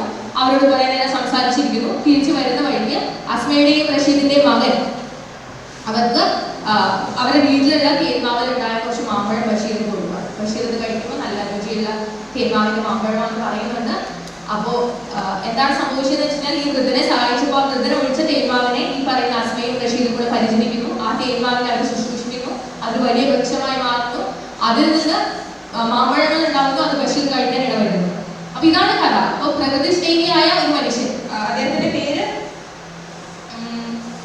യൂസഫ് സിദ്ദീഖ് എന്നാണ് ആ വൃദ്ധന്റെ പേര്. എന്നിട്ട് അവർക്കുണ്ടായ കുട്ടികളെ കുട്ടികളെ വളരെ ആ കുട്ടികളുടെ ചോദിക്കില്ല അവന്റെ പേരെന്താണെങ്കിലും അവളുടെ പേരെന്താണെന്ന് അതേപോലെ ബഷീറെ കുട്ടിയോട് ചോദിക്കുമ്പോൾ ആ കുട്ടി പറയുന്നത് എന്റെ പേര് യൂസഫ് സിദ്ദീഖ് എന്നാണ്. അപ്പൊ മരിച്ചുപോയ വൃദ്ധന്റെ പേര് പോലും ആ കുട്ടിക്ക് അവർ ഇട്ടിട്ടുണ്ട്. അപ്പൊ ഈ ഒരു കഥ എന്ന് പറയുന്നത് ബഷീറിന്റെ പ്രകൃതി സ്നേഹം വളരെ പ്രകടമായിട്ട് കാണുന്ന ഒരു കഥയാണ്. അതേപോലെ തന്നെ ദേശസ്നേഹത്തിലേക്ക് വരികയാണ്. നമുക്ക് ഒരുപാട് ആണെങ്കിലും ഒത്തിരി പറഞ്ഞിട്ട് നമ്മള് ബഷീർ ഒരു സ്വാതന്ത്ര്യ സമര പോരാളിയായിരുന്നു. അതായത് ഒരു ദിവസം, അതായത് എന്റെ ഓർമ്മ ശരിയാണെങ്കിൽ 10ാം ക്ലാസ് കഴിഞ്ഞിട്ടാണ്, 10ാം ക്ലാസ് വരെ ഒരു മുസ്ലിയാർ വീട്ടിൽ വന്നിട്ടാണ് ബഷീറിനെ പഠിപ്പിച്ചിട്ടുള്ളത്. അപ്പോൾ പഠിക്കുന്ന കുട്ടി വീട്ടിൽ വന്ന് പഠിക്കും. 10ാം ക്ലാസ് കഴിഞ്ഞതിന് ശേഷം 15-16 വയസ്സായപ്പോൾ ഒരു ദിവസം രാവിലെ ബഷീർ വീട്ടിൽ നിന്ന് ഇറങ്ങി പോവാണ്. സ്വാതന്ത്ര്യ സമരത്തിന് വേണ്ടി തന്നെ സമര പോരാളിയാവാൻ വേണ്ടിയിട്ട് ബഷീർ വീട്ടിൽ നിന്ന് ഇറങ്ങി പോവുകയാണ്. ആ പോയ ബഷീർ 22 വർഷങ്ങൾക്ക് ശേഷം, അതായത് 22 വർഷങ്ങൾക്ക് ശേഷം ഈ പോയ ബഷീർ തിരിച്ച് വീട്ടിലേക്ക് വരികയാണ്. ഒരു ദിവസം രാത്രി 2 മണിക്കാണ്. നിങ്ങൾ ആലോചിക്കുന്നത് 22 വർഷങ്ങൾ, 22 ദിവസവും 22 മണിക്കൂറിന്റെ കഥയെല്ലാം ഞാൻ പറയുന്നത് 22 വർഷങ്ങൾക്ക് ശേഷം നാട് വിട്ട് പോയ കുട്ടി തിരിച്ചു വരികയാണ്. രാത്രി 2 മണി സമയമാണ്. കുട്ടി വാതിൽ നോക്കുന്നു. അമ്മയെ വിളിക്കുന്നത്, നമ്മളെല്ലാവരും വീട്ടിൽ പോയി തിരിച്ചു വരും. വാതിൽ വിളിക്കുന്നു. അമ്മയെ എന്നുള്ള വീട് തന്നെയാണ് ബഷീർ വിളിച്ചത്. വിളിക്കുന്ന മാത്രയിൽ അമ്മ കഥക് തുറക്കുകയും ഒരു വാതിൽ വിളക്ക് അവരുടെ കയ്യിലുണ്ട്. അവര് വാതിൽ തുറക്കുകയും അവരെ ഇരുത്തുകയും അവരെ ഭക്ഷണം കൊടുക്കുകയും ഒക്കെ ചെയ്യുന്നുണ്ട്. അപ്പൊ ഈ ഒരു സമയത്ത് ബഷീർ വളരെ അത്ഭുതത്തോടെ അമ്മയോട് ചോദിക്കുന്നുണ്ട്, അമ്മയ്ക്ക് എങ്ങനെ മനസ്സിലായി ഞാനിന്ന് വരുന്നത്? കാരണം 22 വർഷമായിട്ട് ഒരു എഴുത്ത് പോലും അമ്മയ്ക്ക് എഴുതിയിട്ടില്ല, ഒരു വിളി പോലും അമ്മയെ വിളിച്ചിട്ടില്ല, ഒന്നും ചെയ്യാത്ത ബഷീർ വളരെ അത്ഭുതത്തോട് ചോദിക്കണേ എങ്ങനെ മനസ്സിലായി അമ്മയ്ക്ക് ഞാനിന്ന് വരുന്നത്?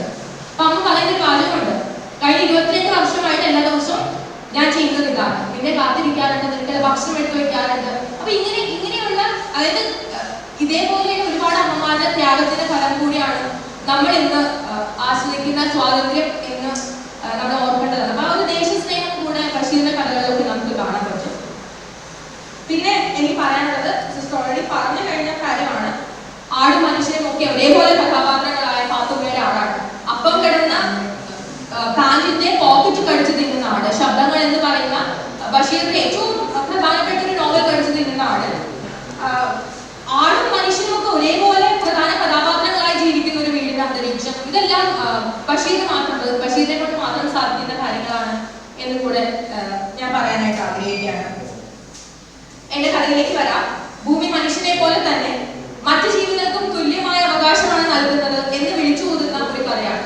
അല്ലെങ്കിൽ ബഷീറിന്റെ ചിന്താസരണിയെ വ്യത്യസ്തമായി മുന്നോട്ട് വെച്ച ഒരു കഥയാണ് ഭൂമിയുടെ അവകാശികൾ എന്ന് പറയുന്നത്. വളരെ പ്രതീക്ഷയോടെ ഒരു കുടുംബനാഥൻ, ഈ കഥയിലെ കഥാപാത്രം, കേന്ദ്ര കഥാപാത്രം ബഷീറും അദ്ദേഹത്തിന്റെ ഭാര്യയും തന്നെയാണ്. അപ്പൊ കുടുംബനാഥൻ എന്ന് പറയുന്ന ബഷീർ തന്നെയാണ്. ബഷീർ വളരെ പ്രതീക്ഷയോടെ 2 ഏക്കർ തെങ്ങും പറമ്പും സ്വന്തമായിട്ട് മേടിക്കുകയാണ്.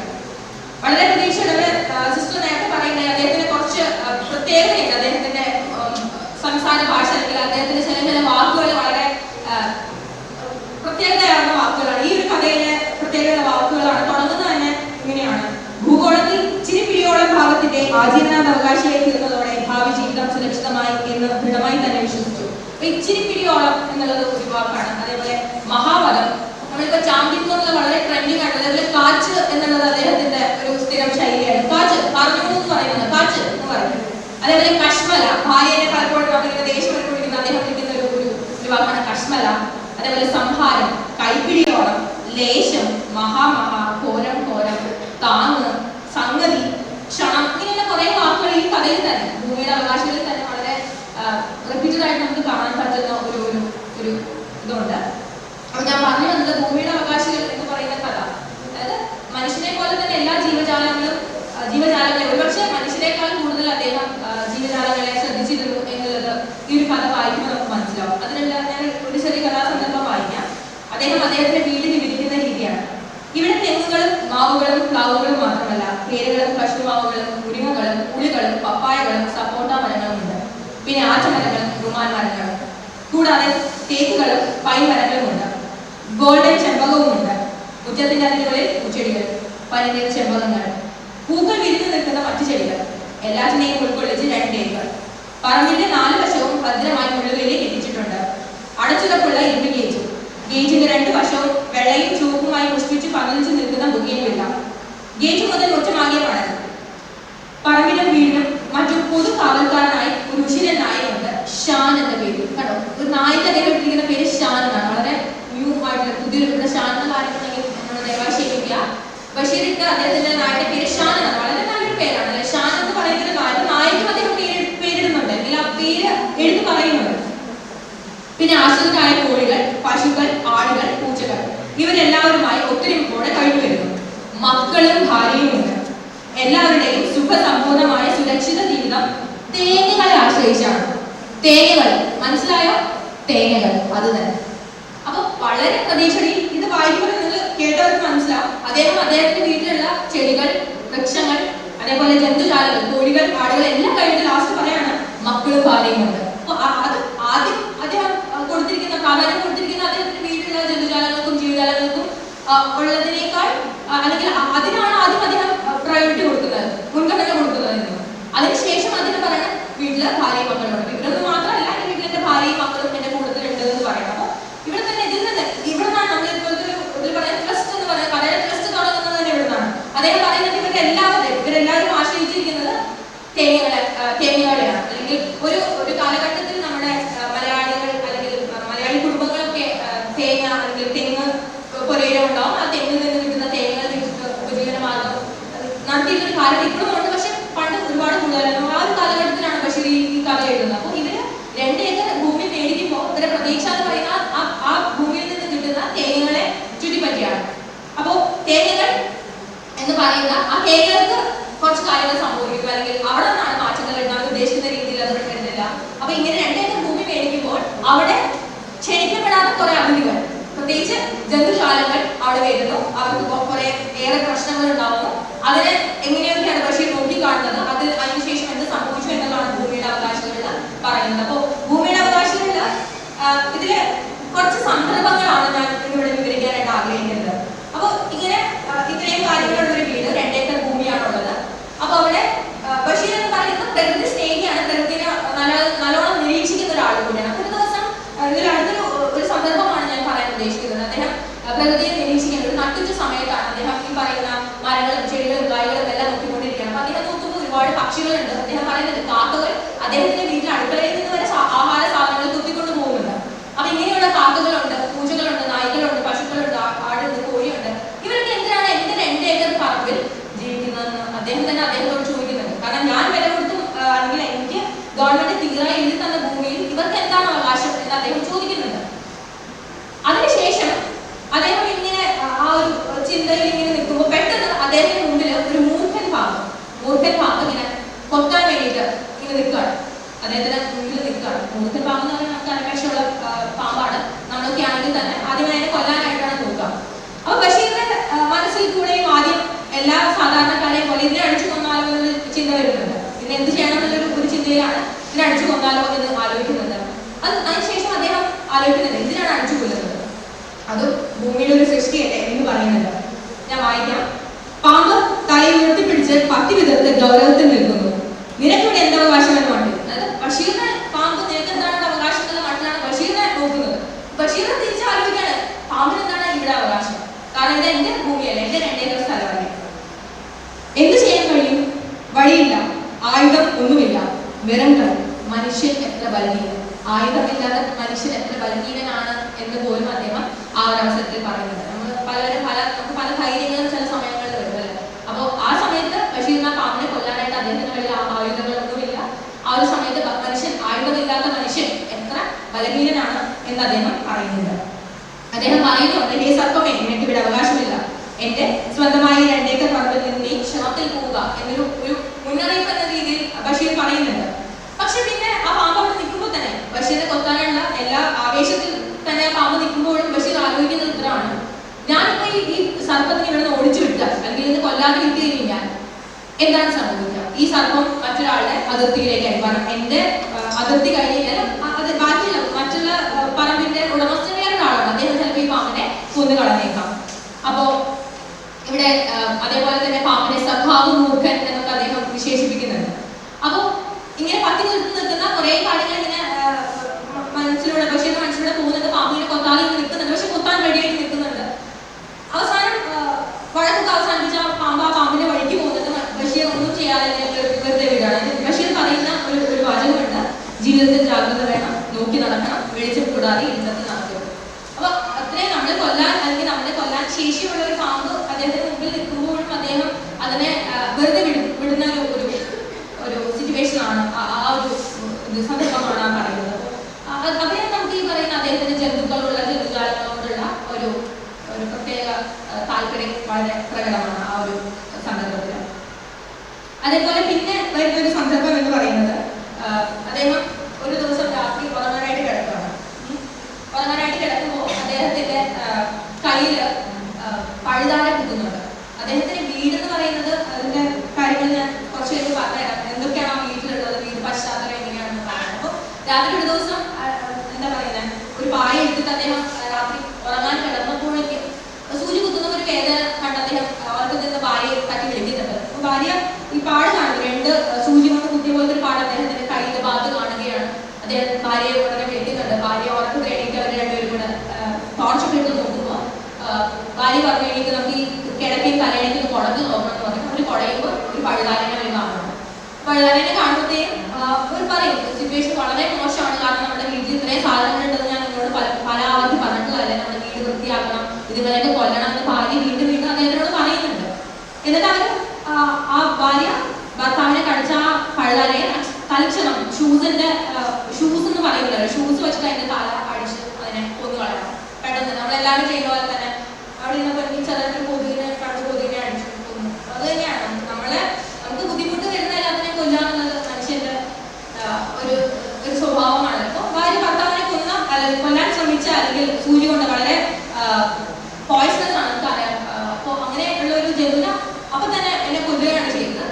അതിനുശേഷം അവര് കുറച്ച് പച്ചമരുന്നൊക്കെ കഴിച്ചിട്ട് ദിവ്യൻ പറഞ്ഞ ഒറ്റമൂലി ഉണ്ട് എനിക്ക് അറിയാമെന്ന് പറഞ്ഞിട്ട് ആടലോടകത്തിന്റെ ഇല കല്ലുപ്പൊക്കെ വെച്ച് ബഷീർ കഴിക്കുകയും അത് അതിന്റെ ബുദ്ധിമുട്ടുകളൊക്കെ മാറുകയും ചെയ്യുന്ന ഒരു സന്ദർഭമാണ് മറ്റത്. ഇനി ഒരു സന്ദർഭം വരുന്നത്, ഇവരുടെ വീട്ടില് ചക്കയൊക്കെ ഉണ്ട്, നമുക്ക് പറയാം വരിക്ക പ്ലാവെന്ന് ഞാൻ പറഞ്ഞു ആദ്യത്തെ ഒരു ഇതിൽ കണ്ടു, പ്ലാവുള്ള ഒരു വീടാണ്. അപ്പം വരിക്കച്ചക്കയുണ്ട്. അപ്പൊ ഭാര്യ പറയാണ്, ഈ വീട്ടിലെ വരിക്കച്ചക്ക എനിക്കും എന്റെ മക്കൾക്കും കൂടെ അവകാശപ്പെട്ടതാണ്, ഞങ്ങൾക്ക് തീർത്ത് ചക്ക കിട്ടാറില്ല, എല്ലാം അണ്ണാനും കാക്കിയും പക്ഷികളും ഒക്കെയാണ് ഭക്ഷിക്കുന്നതെന്ന് പറയുന്നുണ്ട്. അപ്പോൾ അത് മനുഷ്യന്റെ സ്വാർത്ഥതയാണ്. അത് ചക്ക എന്ന് പറയുന്നത്, അല്ലെങ്കിൽ വരിക്കപ്ലാവിലെ ചക്ക എന്ന് പറയുന്നത് അണ്ണാനും കാക്കിക്കും ഒക്കെ തന്നെ ഉള്ളതാണ്. നമ്മളെ പോലെ അവർക്കും അതിൽ അവകാശമുണ്ടെന്ന് പക്ഷേ അതിൽ തിരുത്തുന്നുണ്ട്. ഞാൻ വായിക്കാം. വരിക്കപ്ലാവിൽ ചക്ക പഴുത്തത് അണ്ണാനും കാക്കിയും തിന്നുന്നു. പേരയ്ക്ക, സപ്പോട്ട, ആറ്റച്ചക്ക, റുമാൻ എല്ലാ പക്ഷികളും വാവലും കൊണ്ടുപോകുന്നു. അതാണല്ലോ രസം.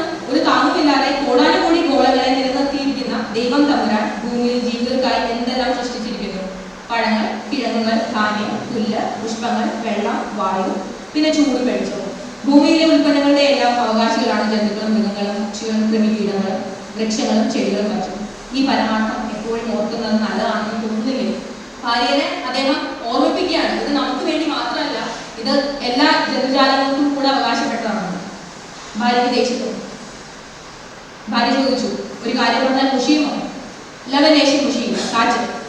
എന്നാലും ഭവാനെ പോലെയുള്ളവർ കല്യാണം കഴിച്ച് വീടും കുടിയും ഭാര്യയും മക്കളുമായി ഒന്നും കഴിയാതെ കാട്ടിൽ വല്ല ഗുഹയിലും തുണി ഒന്നുമില്ലാതെ അനങ്ങാതിരുന്ന് തപസ് ചെയ്യുകയായിരുന്നു നല്ലത്. ഭാര്യ പറയാൻ ബഷീറുണ്ട്, നിങ്ങൾക്ക് ഈ പണിയൊന്നും പറഞ്ഞതല്ല, നിങ്ങൾ ഗുഹയിൽ പോയി തപസ് ചെയ്യണം, അങ്ങനെ ഒന്നും ചെയ്യാതിരിക്കുക. അപ്പോൾ ബഷീർ പറയുന്ന ഒരു മറുപടി ഉണ്ട്, തിന്നാനും കുടിക്കാനും പുറമാതി തരാനും നീ ഉണ്ടെങ്കിൽ ഏത് ഗുഹയിലും ഞാൻ താമസിച്ച് തോരം തപസ് ചെയ്യാം. അപ്പൊ ഇതാണ് മറ്റൊരു സന്ദർഭം. എന്നിട്ട് ഇത്രയൊക്കെ പറഞ്ഞാലും ബഷീർ എന്ത് ചെയ്യുന്നുണ്ട്, ഈ പ്ലാവിൽ കയറുകയും ഏണി വെച്ച് കയറി ആ ചക്ക ഇട്ട് കൊടുക്കുന്നുണ്ട്. പക്ഷികളെ അണ്ണാനെ ക്ഷമിക്കുക എന്ന് അവരോട് പറഞ്ഞിട്ടാണ് അദ്ദേഹം ആ ചക്ക ഇട്ട് കൊടുക്കുന്നത്. ഭാര്യയും മക്കളും അദ്ദേഹവും ഒരേപോലെ ആ ചക്കയെല്ലാം ഭക്ഷിക്കുകയും ചെയ്യുന്നുണ്ട്. ഇതാണ് ഈ കഥയിലെ മറ്റൊരു സന്ദർഭം എന്ന് പറയുന്നത്. പിന്നെയാണ് യഥാർത്ഥ പ്രശ്നത്തിലേക്ക് വരും. അപ്പൊ ഇത്രയും പ്രശ്നങ്ങളൊക്കെ ഈ വീട്ടിൽ നടക്കുന്നുണ്ട്. ഒരു ദിവസം രാവിലെ, ഒരു ദിവസം കുറച്ച് ദിവസങ്ങളായിട്ട് അവരുടെ ഞാൻ പറഞ്ഞ തേങ്ങകളെ ആശ്രയിച്ചാണ്, അല്ലെങ്കിൽ തെങ്ങിനെ ആശ്രയിച്ചിട്ടാണ് ഈ പറയുന്ന 2 ഏക്കർ ഭൂമിയൊക്കെ വാങ്ങിച്ച് അവർ ജീവിതം മുന്നോട്ട് നയിക്കുന്നത്. ഒരു ദിവസം ഭാര്യ ബഷീറിനെ വെച്ച് കാണിച്ചു കൊടുക്കുകയാണ് 10-30 കരിക്കുകൾ, അതായത് തേങ്ങയാവാതെ വളരെ ചെറിയ പ്രായത്തിലുള്ള തേങ്ങ നമ്മൾ കരിക്കുകൾ വീണ് കിടക്കുകയാണ്. 10-30 എണ്ണം വീണിട്ടുണ്ട് കരിക്കുകൾ. അപ്പോ ഭാര്യ പറയാണ് ഇതിന് കാരണം എലികളാണ്. എലികൾ നമ്മുടെ കരിക്കുകളൊക്കെ ഇട്ട് നശിപ്പിക്കുകയാണ്. നമ്മുടെ വീടിന്റെ മേൽ വളരെ ഫലിതാപകരമായിട്ടുള്ള അവസ്ഥയിലാണ് അവരുടെ വീട് നിൽക്കുന്നത്. അപ്പൊ ഈ വീടിന്റെ മേൽക്കൂരയൊക്കെ മേലെങ്കിൽ നമുക്ക് കാശ് വേണം. അവരുടെ കാശ്, അവരുടെ ഉപജീവന മാർഗം എന്ന് പറയുന്നത് ഈ തേങ്ങകളാണ്. അവർ പറയുന്നത് ഈ തേങ്ങകൾ എലികൾ കുത്തിയിടുന്നതായിരിക്കും. അപ്പൊ നമുക്ക് നമ്മുടെ വീട്ടിൽ ഒരുപാട് എലികളുണ്ട്. അവർ ആ യാഥാർത്ഥ്യം മനസ്സിലാക്കിയിട്ടുണ്ട്. അപ്പോൾ നമുക്ക് ഈ എലികളെ ഒക്കെ വിഷം വെച്ച് കൊല്ലണം എന്ന് പറഞ്ഞിട്ട് ആ സ്ത്രീ, അതായത് ബഷീറിന്റെ ഭാര്യ, ആ വീട് മുഴുവൻ വൃത്തിയാക്കുന്നുണ്ട് എലിവിഷം വെക്കാൻ വേണ്ടിയിട്ട്. എലിവിഷത്തിന്റെ കാര്യം ഓർമ്മിപ്പിച്ചിട്ട് ഭാര്യ വീടാകെ തൂത്തടിച്ചു വാരി വൃത്തിയാക്കിയിരിക്കും. 200 എട്ടുകാലി, 50 പാറ്റ, 30 ചീവീട്, 5 തേൾ, 4 പഴുതാര, 7 വണ്ട്, 2000 എറുമ്പുകൾ, ഒരു 500 ചിതലുകൾ. ഇത്രയും കാര്യങ്ങളാണ് ആ അദ്ദേഹത്തിന്റെ വീട് വൃത്തിയാക്കിയപ്പോൾ ഭാര്യയ്ക്ക് കിട്ടുന്നത്. എന്നിട്ട് ഭാര്യ പറയുന്ന അനുസരിച്ചിട്ട് ഇവർ എന്ത് ചെയ്തു? കിഴങ്ങിലും അതേപോലെ തന്നെ ഭക്ഷണ സാധനങ്ങളിലും ഒക്കെ അവര് ഈ പറയുന്ന എലിവിഷം വയ്ക്കുകയാണ് ചെയ്യുന്നത്. അപ്പൊ ഇത്രയും കാര്യങ്ങൾ ചെയ്തു. ഇത്ര എണ്ണത്തിനെ കൊന്നു എന്ന് പറയുമ്പോൾ പറയുന്നത് ഇങ്ങനെയൊക്കെ പ്രശ്നം എന്ത് ചെയ്യുന്നു ചോദിക്കുന്നുണ്ട്. എന്താണ് നീ ചെയ്തത്? ഈ സാധനങ്ങളിൽ എന്ത് ജാലം എന്ത് ചെയ്യുന്നു ചോദിക്കുന്നുണ്ട്. അപ്പോൾ ഭാര്യ പറയുന്നത് കൊന്നു, ഭൂമിയുടെ അവകാശികൾ. ബഷീർ പറയാണ് ഇവരെല്ലാവരും ഭൂമിയുടെ അവകാശികളാണ്. ചോദിക്കുന്നുണ്ട്, ഒരു സന്ദർഭത്തിൽ ചോദിക്കുന്നുണ്ട് ബഷീർ, നമുക്കിതിനെ കൊല്ലാൻ പറ്റില്ല, ജീവൻ കൊടുത്ത് സൃഷ്ടിക്കാനായിട്ട് ഒക്കുമോ എന്ന് ചോദിക്കുന്നുണ്ട്. തേങ്ങാക്കുല പഴുതാര കിട്ടിയ ദിവ്യമായ വേദനമാണോ എന്ന് ഭാര്യ ബഷീർ ഓർമ്മിപ്പിക്കുന്നുണ്ട്. അപ്പോൾ അത്തരം ജന്തുജാലങ്ങൾ വീട്ടിലുണ്ട്, അത് നമ്മുടെ ജീവന ആപത്താണ്, ഭീഷണിയാണെന്ന് ബഷീറിന് അറിയാം. എന്നിരുന്നാൽ പോലും ഭാര്യയോട് വളരെ രൂക്ഷമായി തന്നെ ബഷീർ സംസാരിക്കുന്നുണ്ട്. അത് ചെയ്യരുതായിരുന്നു, അവരും ഭൂമിയുടെ അവകാശികളാണ്, അവർക്കും അവകാശമുണ്ട് എന്ന് പറയുന്നുണ്ട്. അപ്പോൾ പറഞ്ഞു വരുന്നത് എലിവിഷത്തെ പറ്റിയിട്ടാണ്. അപ്പൊ ഇവരുടെ വീട്ടിലെ എലിവിഷം, എലിയെ കൊല്ലാനായിട്ട് എലിവിഷം വേണം. അപ്പൊ എലിവിഷത്തിന് കാശ് കൊടുത്ത് വേണ്ടിയിട്ട് ഒരു സാധനം തന്നെയാണ്, വെറുതെ കിട്ടുന്ന കാര്യമല്ല എലിവിഷം എന്നുള്ളത്.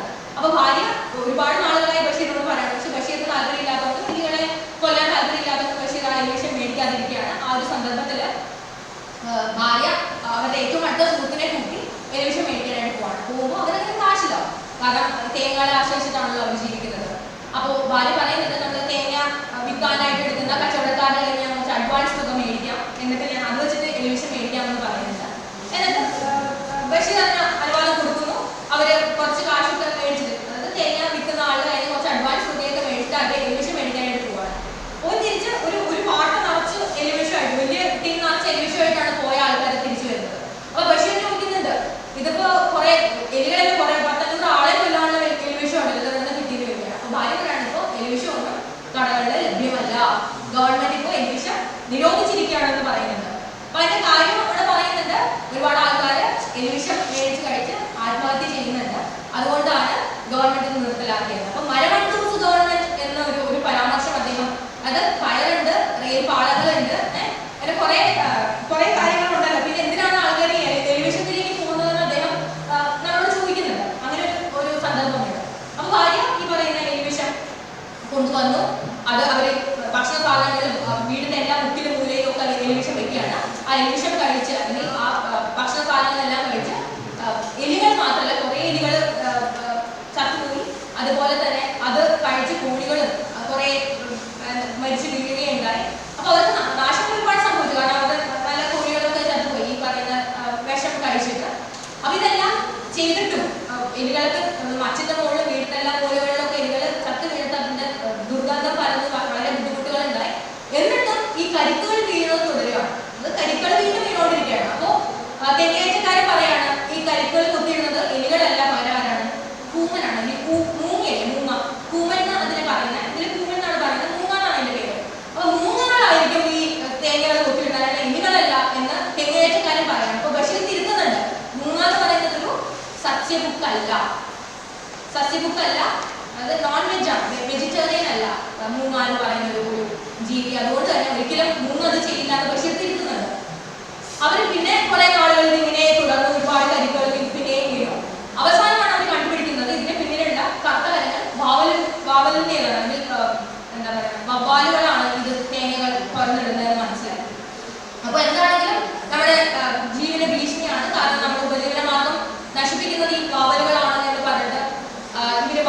കൊല്ലാൻ വേണ്ടിയിട്ട് ഭാര്യയുടെ ഒരു അമ്മാവന്റെ മകൻ എന്നാണ് അവർ പറയുന്നത്, വെടിവെച്ച് കൊല്ലാൻ, ബാവലുകളെ വെടിവെച്ച് കൊല്ലാനായിട്ട് അവർ തീരുമാനിക്കുകയാണ്. തോക്ക് എടുക്കുന്ന കാര്യമൊക്കെ പറയുമ്പോഴത്തേക്കും അവർ പറയുന്നുണ്ട്, തോക്ക് പാവത്തിന്റെ പ്രതിരൂപമാണ്, മനുഷ്യൻ തോക്ക് കണ്ടുപിടിച്ചത് വലിയ തെറ്റായി പോയി, പാവത്തിന്റെ സന്താനഭാവങ്ങൾ തോക്ക്, വെടിവെക്കാൻ ഞാനില്ല എന്ന് ബഷീർ പറയുന്നുണ്ട്. ബാവലുകളെ കൊല്ലാൻ ഒരു മാർഗ്ഗമുള്ള തോക്ക് എടുക്കുക, വെടിവെക്കുക. ഒരു വെടി വയ്ക്കുമ്പോഴേക്കും 10-500 ബാവലുകൾ ചത്തു വീഴും എന്നൊക്കെ ഉള്ള ഒരു ഇതിലാണ് ഭാര്യ പറയുന്നത്. എന്റെ അമ്മാവന്റെ മകന്റെ കയ്യിൽ തോക്കുണ്ട്, അവരോട് ഞാൻ നാളെ വരാൻ പറഞ്ഞിട്ടുണ്ട് എന്ന് പറഞ്ഞിട്ട് ഈ ഭാര്യയും അമ്മാവന്റെ മകനും തോക്കുമായിട്ട്. അപ്പൊ ഇത് കാണാനായിട്ട് ഭാര്യയുടെ ഏറ്റവും ടെലിവിഷൻ മേടിക്കാൻ വേണ്ടി കൂടെ പോയ ഏറ്റവും അടുത്ത കൂട്ടുകാർക്ക് വളരെ താല്പര്യമാണ്.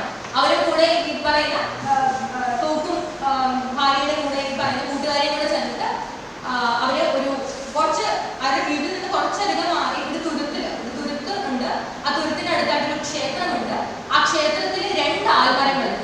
അപ്പൊ ആ 2 ആൽമരങ്ങളിലാണ് ഈ സ്ഥലത്തെ പ്രധാനപ്പെട്ട എല്ലാ കാവലുകളും തന്നെ വിശ്രമിക്കുന്നത്. പകൽ കാവലുകൾ വിശ്രമിക്കാറുണ്ട്. അതിന് തലകീഴായി തൂങ്ങിക്കിടക്കുന്ന ആ ഒരു 10-500 അല്ലെങ്കിൽ 10,000 കാവലുകൾ അവിടെ തൂങ്ങിക്കിടക്കുന്നത് കാണാൻ പറ്റും. അപ്പൊ നമുക്ക് അവിടെ പോയിട്ട് ആ ക്ഷേത്രത്തിന്റെ ആൽമരത്തിൽ പോയിട്ട് വെടിവെച്ച് കൊല്ലാമെന്ന് പറഞ്ഞിട്ടാണ് ഇങ്ങനെ പോകുന്നത്.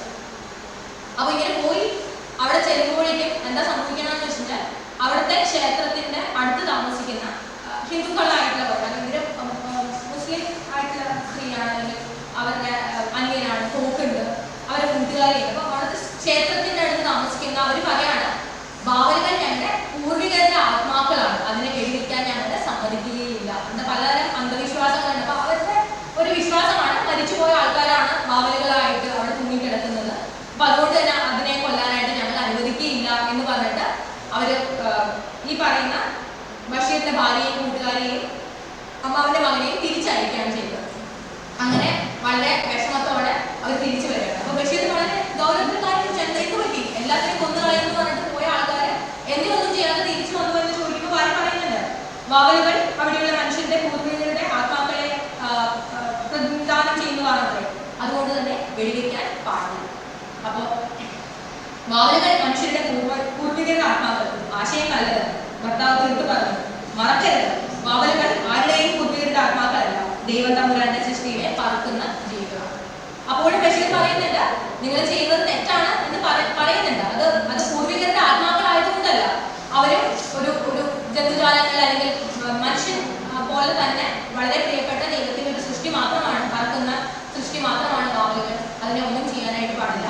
അവരും ജീവിക്കട്ടെ, അവർ നമ്മുടെ കരിക്ക് എടുത്ത് ഭക്ഷിക്കട്ടെ, അവരും ജീവിക്കട്ടെ, അവർക്കും ജീവിക്കാനായിട്ട് നമ്മളെ പോലെ തന്നെ ഇവിടെ സ്വാതന്ത്ര്യമുണ്ട് എന്നുള്ള ഒരു സന്ദർഭത്തിലാണ് ആ കഥ അവസാനിക്കുന്നത്. അപ്പോൾ ഈ ഒരു കഥയിൽ മുഴുവൻ തന്നെ ജന്തുക്കളെയും പ്രകൃതിയെയൊക്കെ ഒന്നാമതായി തന്നെയാണ് ബഷീർ കാണുന്നത്. അവർക്കും നമ്മളെ പോലെ തന്നെ ഭൂമിയിൽ ജീവിക്കാൻ നമ്മളെ പോലെ തന്നെ ഒരേപോലെ തന്നെ അവകാശമുണ്ട് എന്ന് കൂട്ടിയുറപ്പിക്കുന്ന ഒരു കഥ കൂടിയാണ് ഭൂമിയുടെ അവകാശങ്ങൾ. ഇതിൽ എല്ലാ സന്ദർഭങ്ങളിലും തന്നെ ബഷീർ ബാക്കിയുള്ള ജന്തുജാലങ്ങളോട് കാണിക്കുന്ന ഒരു അല്ലെങ്കിൽ അവർക്ക് കൊടുക്കുന്ന ഒരു പരിഗണന നമ്മൾ നോക്കി കാണേണ്ടതാണ്. ഇന്നത്തെ അവസരത്തിൽ മനുഷ്യൻ പ്രകൃതിയിലേക്ക് മടങ്ങുക, അല്ലെങ്കിൽ പ്രകൃതിയും മനുഷ്യരും എന്താ പറയുന്നത് പരസ്പരബദ്ധരാണ് എന്ന് കൂടെ തെളിയിക്കുന്ന ഒരു കഥയാണ്. നമ്മളുടെ സ്വാർത്ഥത കൊണ്ടാണ് നമ്മൾ പല കാര്യങ്ങളും ചെയ്യുന്നത്. ആ സ്വാർത്ഥതയുടെ ഭാഗം നമ്മൾ തന്നെ അനുഭവിക്കേണ്ടി വരും എന്നുള്ള ഒരു കാര്യം കൂടെ നമ്മളെ പറയാതെ പറഞ്ഞ് ഓർമ്മിപ്പിക്കുകയാണ് ഈ പറയുന്ന ഭൂമിയുടെ അവകാശങ്ങളിലൂടെ ബഷീർ ചെയ്യുന്നത്. പുഴകളും മരങ്ങളും തോടും വൃക്ഷങ്ങളും എല്ലാം തന്നെ സംരക്ഷിക്കാനായിട്ട് നീ തയ്യാറാവണം. അതിലൂടെ മാത്രമേ നിനക്ക് നിന്റെ ജീവിതം സുരക്ഷിതമാക്കാനായിട്ട് സാധിക്കുകയുള്ളൂ എന്നുള്ളൊരു സന്ദേശം കൂടെ പറഞ്ഞുകൊണ്ടാണ് ഞാനിവിടെ ഈ ബുക്ക് റിവ്യൂ അവസാനിപ്പിക്കാനായിട്ട് ആഗ്രഹിക്കുന്നത്. നന്ദി, നല്ല നമസ്കാരം.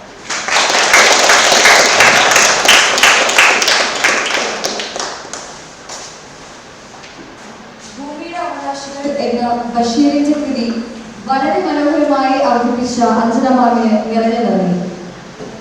വെറുതെ കേട്ടിരിക്കുന്ന ഒരു സദസ്സിനേക്കാൾ പ്രചോദനം നൽകുന്നതാണ് തുറന്ന് സംസാരിക്കുന്ന ഒരു സദസ്സ്. പിന്നോട്ട് മാറി നിൽക്കുന്നവർക്ക് വേണ്ടി ഈ ലോകം ഒരിക്കലും കാത്തു നിൽക്കുകയില്ല. അതിവേഗത്തിൽ ഓടിക്കൊണ്ടിരിക്കുന്ന ഈ ലോകത്തിന്റെ വേഗതയ്ക്കൊപ്പം എത്താൻ നാം മടിച്ചു നിൽക്കുന്നവരാകുന്നത്. സ്വന്തം അഭിപ്രായങ്ങളെ ഭയത്തിന്റെ ലേശം സ്വാധീനമില്ലാതെ തുറന്നു പറയുവാൻ കേൾപ്പുള്ളവരാണ്. ഇതാ നിങ്ങൾക്കായൊരു വേദി. അഞ്ജന മാമിന്റെ വാക്കുകളിൽ നിന്നും പ്രചോദനം ഉൾക്കൊണ്ട് ഭൂമിയുടെ അവകാശങ്ങളെ കുറിച്ച് നിങ്ങളുടെ അഭിപ്രായം തുറന്നു പറയും. ഈ വേദി ഇനി നിങ്ങൾക്ക് സ്വന്തം. നിങ്ങളുടെ അഭിപ്രായങ്ങളൊക്കെ രേഖപ്പെടുത്താനുള്ള ഓപ്പർച്യൂണിറ്റിയാണ്. സാറിന് ക്ഷണിക്കുന്നതായിട്ടുള്ള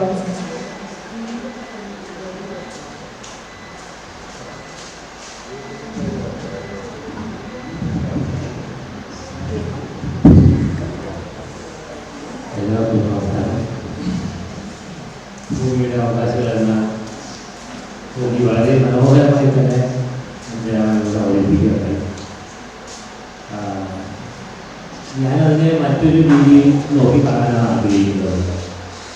പ്രകൃതിയിലുള്ള എല്ലാ ജീവജാലങ്ങളെക്കുറിച്ചും ഒത്തിരി ഒരു അടുപ്പം അല്ലെങ്കിൽ അതിനെ ശ്രദ്ധിക്കുക അല്ലെങ്കിൽ അതിനെ സംരക്ഷിക്കുക എന്നുള്ള ഒരു ഉത്തരവാദിത്വം ഏറ്റെടുത്തുകൊണ്ട് നിൽക്കുന്ന ബഷീറിനേക്കാൾ ഞാൻ കൂടുതൽ അടുത്ത് നിൽക്കുന്നത് ബഷീറിൻ്റെ ഭാര്യ, അതായത് അവരുടെ ഒരു ഉപജീവന മാർഗം അത് നിന്ന് പോകുന്ന ഒരവസരത്തിൽ നമ്മൾ പ്രകൃതി സ്നേഹം എത്രത്തോളം വെച്ചു പുലർത്താൻ കഴിയുമെന്നുള്ളത് വളരെ ആലോചിക്കേണ്ട ഒരു കാര്യമാണ്. ബഷീറിന് ഭക്ഷണം കഴിക്കാൻ കൈ കഴുകി അവിടെ ചെന്ന് ഇരിക്കുമ്പോൾ കിട്ടുന്ന ചോറും കറികളും എല്ലാം ഈ കൂമൻ കുത്തി കളയുന്ന ആ തേങ്ങയിൽ നിന്ന് ഉണ്ടാവുന്നതാണ് എന്നുള്ളതുകൂടി നമ്മൾ ആലോചിക്കുന്നത്. അതുപോലെ തന്നെ ആ പ്രകൃതി സ്നേഹം ഇന്നും നമ്മൾ വളരെയധികം കാണുന്നുണ്ട്. അതിലൊരു കപടത എന്താണെന്ന് വെച്ച് കഴിഞ്ഞാൽ ഒരു തെരുവുനായ ഓടി വന്നൊരു കുട്ടിയെ കടിച്ചാൽ ആ തെരുവുനായയെ കൊന്നാൽ വളരെയധികം പ്രക്ഷുബ്ധമാവുന്ന സാംസ്കാരിക ജീവികളുള്ള ഈ നാട്ടിൽ കോഴിയെ കൊന്നിരുന്ന ഒരാൾ ഇതുവരെ പറഞ്ഞു കേട്ടിട്ടില്ല. കോഴിയും തെരുവുനായും രണ്ടും ഇപ്പോൾ ബഷീറിന്റെ വാക്കുകൾ കടമെടുക്കുകയാണെങ്കിൽ രണ്ടും നമ്മുടെ ദൈവത്തിൻ്റെ രണ്ട് വകഭേദങ്ങളായിട്ടുള്ള സൃഷ്ടികളാണ്. അപ്പോൾ നമുക്ക് അവസരവാദമാണ് പോലും പ്രകൃതിയോട് ഇണങ്ങി നിൽക്കുന്ന ആ ഒരു താല്പര്യത്തിനേക്കാൾ കൂടുതൽ കാണുന്നത് എന്നാണ്. അതിൻ്റെ ഒരു പ്രതിഫലനമാണ് ബഷീറിന്റെ വൈഫിനെ കാണുന്നത്. ബഷീറിന്റെ ഭാര്യ എന്ന് പറയുന്ന ആ സ്ത്രീ ഒരിക്കലും ഒരു മൃഗത്തിനെ അങ്ങോട്ട് ചെന്ന് കൊല്ലാനായിട്ട് താല്പര്യപ്പെടുന്നില്ല. നമ്മളുടെ ആ ഒരു ജീവിതത്തിനെ ഭംഗം വരുത്താനായിട്ട് നിൽക്കുന്ന ജീവികളെ തുരത്ത് വെടിവെക്കുന്നതുകൊണ്ട് എല്ലാ വാവലുകളും ഒന്നിച്ച് ചത്തു വീഴുന്നില്ല. പക്ഷെ ആ ഒരു ശബ്ദം കൊണ്ടുണ്ടാവുന്ന അതുകൊണ്ട് കുറെ വാവലുകളെങ്കിലും ആ മരത്തിൽ അടുക്കാതിരിക്കട്ടെ എന്ന് ഉദ്ദേശിച്ചിട്ടുണ്ടാവുമെന്നാണ് നോക്കിക്കാണാനാണ് ഞാൻ ആഗ്രഹിക്കുന്നത്. അപ്പോൾ ഇപ്പൊ നമ്മൾ കാണുന്ന പല പ്രകൃതി സ്നേഹങ്ങളും ഒരു കപടതയുടെ മുഖംമൂടി അണിഞ്ഞുകൊണ്ടാണ് നമ്മൾ കണ്ടുകൊണ്ടിരിക്കുന്നത്. അപ്പൊ അതിനേക്കാൾ കൂടുതൽ കുറച്ചും കൂടി ഒരു സ്വാഭാവികത്വം നിറഞ്ഞ ഒരു കാഴ്ചപ്പാടുള്ള ബഷീറിന്റെ ഭാര്യയുടെ കാഴ്ചപ്പാടുകളാണ് ഞാൻ കൂടുതൽ യോജിക്കുന്നതെന്ന് പറയാൻ ആഗ്രഹിക്കുന്നത്. ആഗ്രഹിക്കുന്ന അഭിപ്രായങ്ങൾ പറയാൻ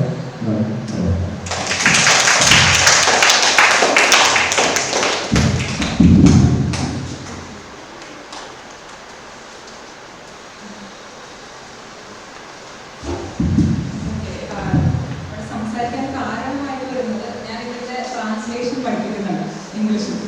ഇവിടെ നടക്കുന്ന സമയത്ത് കുറേ വിളിച്ചിരിക്കുന്നുണ്ടായിരുന്നു.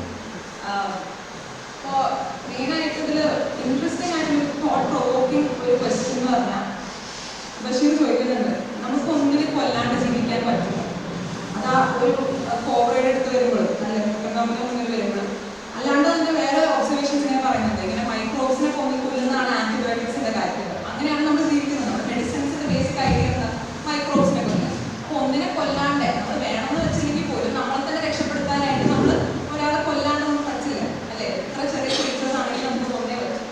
ആ ഒരു ക്വസ്റ്റ്യൻ നമ്മളെല്ലാം ഒന്ന് ആലോചിക്കുന്നത് നല്ലതായിരുന്നു. പിന്നെ സർ പറഞ്ഞ പോലെ തന്നെ കുറേയൊക്കെ ഇത് വായിക്കുമ്പോൾ എനിക്ക് ഭാര്യ ഇച്ചിരി കൂടി പ്രാക്ടിക്കലും ബഷീർ വളരെ ഐഡിയലിസ്റ്റിക്കും ആയിട്ട് ചെയ്തു എന്ന് പറഞ്ഞാൽ ഭാര്യ പറയുന്നത് അപ്പോൾ നമുക്ക് ചിക്കൻ കഴിക്കുന്നതിലും മട്ടൻ കഴിക്കുന്നതിലും കുഴപ്പമില്ല, പക്ഷേ ഈ കൊതുകിനെ കൊല്ലുന്നതിലും തീളിനെ കൊല്ലുന്നതിലുമാണ് പ്രശ്നം. അതിലൊരു എന്താ പറയുക, ഒരു ഐറണി ഇല്ലേ എന്നുള്ളതാണ് ഭാര്യ ചോദിക്കുന്നത്. അപ്പോൾ ഭാര്യയുടെ ഒരു ചോദ്യവും അതിൽ വളരെ ഇമ്പോർട്ടൻ്റ് ആണ്. ബഷീർ എന്ന് പറയുന്നത് മാത്രമല്ല നമുക്ക് ഫൈനൽ ക്വസ്റ്റ്യൻ. ഭാര്യ എന്ന് പറയുന്ന ആളുടെ വോയിസ് ഒരു പ്രാക്ടിക്കൽ വോയിസ് ആണ്, ഒരു സാധാരണക്കാരന്റെ വോയിസ് ആണ്, സാധാരണ രീതിയിൽ ചിന്തിക്കുന്ന ഒരാൾ വോയിസ് ആണ്. വലിയ വലിയ ഫിലോസഫി ഇതിലല്ലാണ്ട് സാധാരണ ഡൗൺ ടു എർത്ത് ആയി റിയാലിറ്റീസിൽ ബേസ് ചെയ്ത് ചിന്തിക്കുന്ന ഒരാൾ വോയിസ് ആണ്. അപ്പോൾ ഈ രണ്ട് വോയിസ് നമ്മളിത് ചിന്തിക്കണം. ബഷീർ എഴുതിയത് ബഷീർ മാത്രമല്ല അതിൻ്റെ മെയിൻ ആയിട്ടുള്ള ഈ ഒരു കൃതിയുടെ ഒരു ഐഡന്റിറ്റി വരുന്നത്.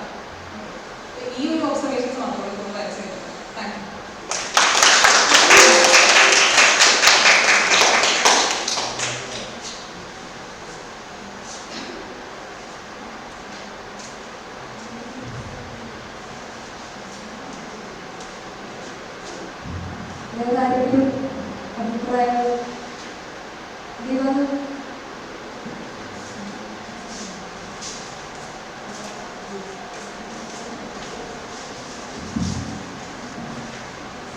എല്ലാവർക്കും നമസ്കാരം.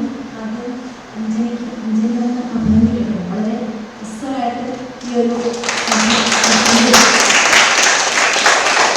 പിന്നെ ഏതൊരു കൃതിക്കും പലതരം വായനകൾ ഉണ്ടാകുക സ്വാഭാവികം. അഞ്ജലിയുടെ നിരീക്ഷണമാണ് അഞ്ജലി അവതരിപ്പിച്ചത്. സാറിൻ്റെതായ നിരീക്ഷണം അവതരിപ്പിച്ചു. അത് തീർച്ചയായിട്ടും ചിന്തിക്കേണ്ട ഒരു വിഷയമാണ്.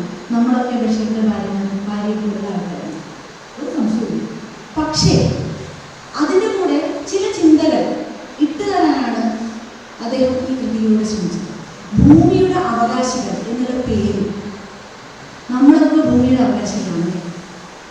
നമ്മൾ സ്ഥലം വാങ്ങുന്നു, നമ്മൾ അധ്വാനിച്ചുണ്ടാക്കിയ കാശ് കൊണ്ട് നമ്മൾ കുറച്ച് സ്ഥലം വാങ്ങുന്നു, അവിടെ നമ്മൾ മതിൽ കെട്ടുന്നു, വീട് വയ്ക്കുന്നു, വീടിന് ചുറ്റും ഇന്റർലോക്ക് ടൈൽസ് ഇടുന്നു. ആ സ്ഥലം മുഴുവൻ നമ്മുടേതാണ്. അങ്ങോട്ടേക്ക് കയറി വരുന്ന പാമ്പ്, പഴുതാര, തേരട്ട, പാറ്റ, പല്ലി, ഈ സാധനങ്ങളെ മുഴുവൻ നശിപ്പിച്ചിട്ടാണ് നമ്മൾ ജീവിക്കുന്നത്. ഈ ഒരു ജീവിതത്തോട് ഇത് എത്രമാത്രം, കാരണം മനുഷ്യന് ജീവിക്കാൻ മനുഷ്യൻ മാത്രം മതിയോ എന്നുള്ള വലിയൊരു ചോദ്യമാണ് ബഷീർ ഇത്തരം കൃതികളിലൂടെ ഉന്നയിക്കുന്നത്.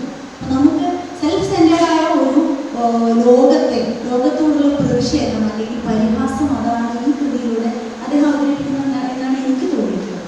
കാരണം ഇത്രയും ഐഡിയലായിട്ട് ചിന്തിക്കാമെന്നല്ലാതെ പ്രവർത്തിക്കാൻ ആർക്കും പറ്റില്ല. കാരണം ഇതുപോലെ ഭാര്യയുള്ളതുകൊണ്ട് ആ മനുഷ്യനെ അങ്ങനെ പറയാനേ ഉള്ളൂ. കാരണം ഇത് കൊള്ളത്തരം പറയുന്ന രാഷ്ട്രീയ നേതാക്കളെ പോലെയാണ് ഇതിലെ കഥാനായകൻ. പക്ഷെ ഇതിൽ അതിനോടൊപ്പം തന്നെ വളരെ കാര്യമായിട്ട് ഒരുപാട് ചിന്താശകലങ്ങൾ ഇട്ടിട്ടുണ്ട്. അതായത് നമുക്ക് നമ്മുടെ ചക്ക അല്ലെങ്കിൽ നമ്മുടെ മാങ്ങ, തേങ്ങ, ഈ സാധനങ്ങളൊക്കെ അപഹരിക്കുന്ന, വിശപ്പടക്കാൻ വേണ്ടി അതിനെ ആക്രമിക്കുകയും തിന്നുകയും ചെയ്യുന്ന ജീവികളെ നമ്മൾ കൊല്ലുകയാണ് ചെയ്യുന്നത്. അവരാണ് നമ്മളെ കൊല്ലുന്നത്. ആത്മരക്ഷയ്ക്ക് വേണ്ടി മാത്രമാണ് പാമ്പ് കഴിക്കുന്നത്. പക്ഷെ നമ്മളങ്ങനെയല്ല. നമ്മുടെ വീട്ടിലേക്ക് കയറി വരുന്ന ഒരു പുഴുവിനെ നമ്മൾ കൊല്ലുകയാണ് ചെയ്യുന്നത്. കടിക്കുന്ന പഴുതാരെ അടിച്ചു കൊല്ലുന്നത്. അപ്പൊ ഈ മനുഷ്യൻ എങ്ങനെയാണ് മറ്റ് ജീവികളോട് പെരുമാറുന്നത് എന്ന് അതിനൊരു ക്രൂരത ഇത്തരം നമുക്ക് നേരിട്ട് കാണുമ്പോൾ നമുക്ക് തോന്നില്ല. കൊതു അത് കയ്യിൽ കൊതു കടിക്കുമ്പോൾ നമ്മൾ അടിച്ചു കൊണ്ടുവരും.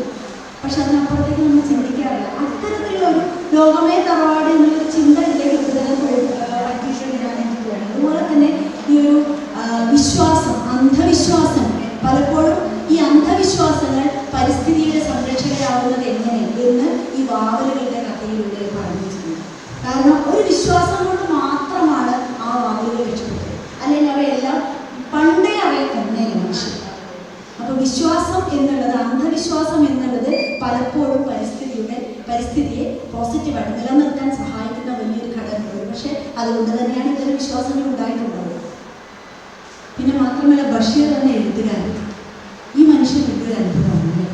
ബഷീറിന്റെ എല്ലാ കൃതികളുടെയും, ബഷീർ സമ്പൂർണ്ണ കൃതികളുടെ പേരിൽ സമാഹരിച്ചിട്ടുള്ള പുസ്തകങ്ങളുണ്ട്. അല്ലാതെ ഒറ്റപ്പെട്ട കൃതികൾ ഒരുപാട് പേരുണ്ട്. കുട്ടികളോടുള്ള റിക്വസ്റ്റ് കുറച്ചുകൂടി എല്ലാവരും ബഷീറിനെ വായിക്കും. ബഷീറിനെ വായിച്ചു തുടങ്ങാൻ ഏറ്റവും എളുപ്പമുള്ള എഴുത്തുകാരനാണ് ബഷീർ. വളരെ ചെറിയ പ്രായത്തിൽ നമുക്ക് വായിച്ചു തുടങ്ങാം. പക്ഷെ വായിക്കും തോറും ആ വായന നിഷ്കളങ്കതയുടെ തലം ഭേദിച്ചിട്ട് അതിനപ്പുറത്തേക്ക് പോകുന്നതാണ്. നമുക്ക് വളരെ നിഷ്കളങ്കമായ എഴുതാനും തോന്നും. ഒരു ഭാര്യ ഭർത്താവ് ഒരു വീട്ടിൽ നടക്കുന്ന പ്രശ്നമാണ്.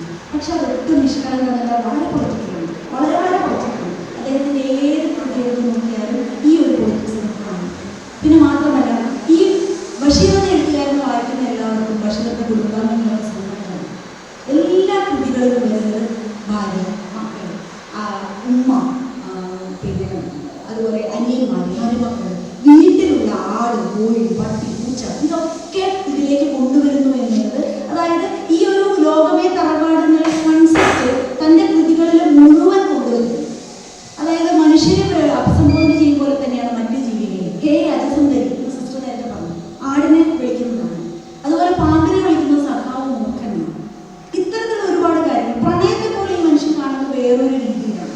പരസ്പരം കാണാതെ പ്രണയിക്കുന്ന രണ്ടുപേരാണ് മനുഷ്യർ.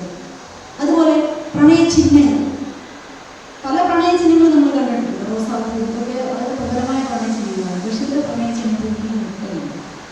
കാമുകി പുട്ടിന്റെ ഉള്ളിൽ വെച്ച് കൊടുക്കുന്ന പുഴുങ്ങിയ മുട്ട കാമുകിന് വേണ്ടി കൊടുക്കുന്നു. ഇതൊക്കെ നമ്മൾ ഓർത്തോർത്ത് ചിരിപ്പിക്കും. പക്ഷേ ഈ പട്ടിണിയും ദാരിദ്ര്യവും ഒക്കെ ഇതിൻ്റെ ഉണ്ടായിട്ട് വരുന്നുണ്ട്. സാധാരണ മനുഷ്യൻ ജീവിക്കുന്നതാണ്.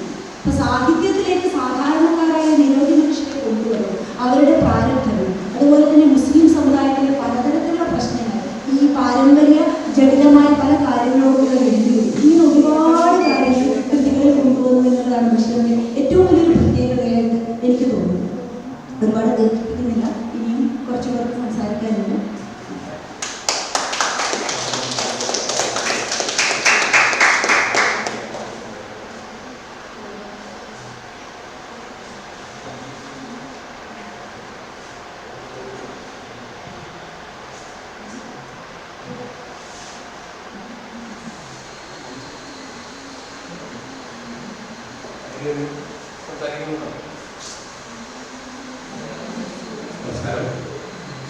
ഈ ഒരു അവസരത്തിലെ ഡോക്ടർ ആലഞ്ചേരിയുടെ തീസിസ് വളരെ സാധാരണക്കാർക്ക് വായിക്കുന്ന രീതിയിൽ ലൈറ്റ് കുറിച്ച് ഇറക്കിയിട്ടുള്ള പുസ്തകം കുഞ്ഞിൻ്റെ ഭാഷയുടെ കാവ്യപ്രവചനം ആ പുസ്തക ലൈബ്രറികളോട് സമ്മാനിക്കുന്നതിന് വേണ്ടിയിട്ട് സിസ്റ്റർ തെരേസ വിളിക്കുന്നു. ആ ഒരു ചടങ്ങുകൾ ഇതിൻ്റെ ഭാഗമായിട്ട് ചെയ്യാൻ ആഗ്രഹിക്കുന്നതായിരുന്നു.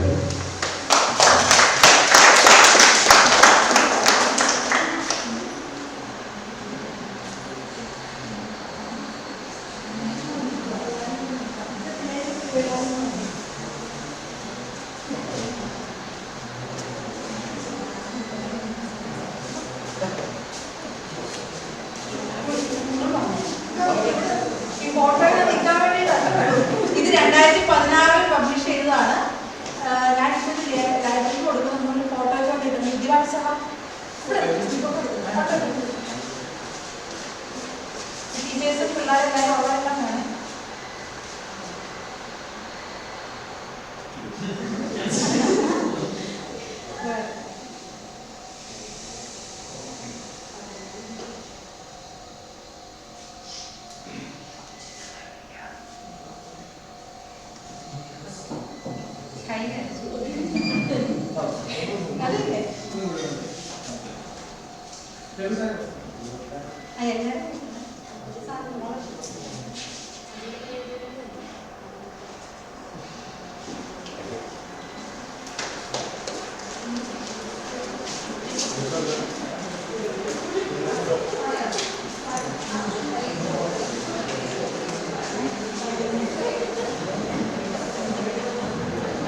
ചർച്ചയിൽ പങ്കെടുത്ത എല്ലാവർക്കും നന്ദി. വൈക്കം മുഹമ്മദ് ബഷീറിന്റെ കഥ പറയുന്ന ബാല്യകാലസഖി എന്ന സിനിമയിലെ ഗാനം ആരംഭിക്കാനായി റിസ്വാനെയും സെലിനെയും ക്ഷണിക്കുന്നു.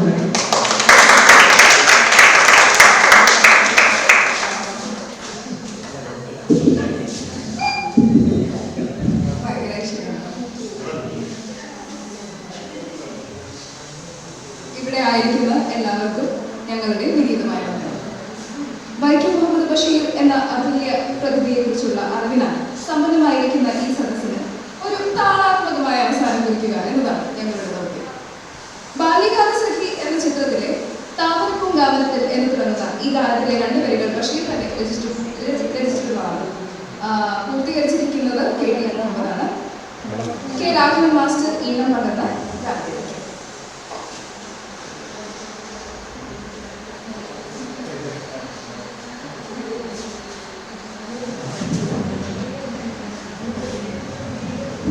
Thank you.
സേവനിക്കും നന്ദി. ഓരോ പരിപാടിയിലും പിന്നിൽ ഒരു വൻ പേരുടെ അധ്വാനമുണ്ട്. നന്ദി എന്ന പദത്തിന്റെ പരിധിയിൽ അവരെ ഒരുക്കി നിർത്തുവാൻ ചിലപ്പോൾ സാധിച്ചെന്ന് വരില്ല. എങ്കിലും അപൂർണമായി പോലും അവരുടെ വീരത്തിന് നന്ദി പറഞ്ഞില്ലെങ്കിൽ നന്ദി പ്രകാശിപ്പിക്കുവാനായി ശിവപ്രിയയെ ക്ഷണിച്ചു.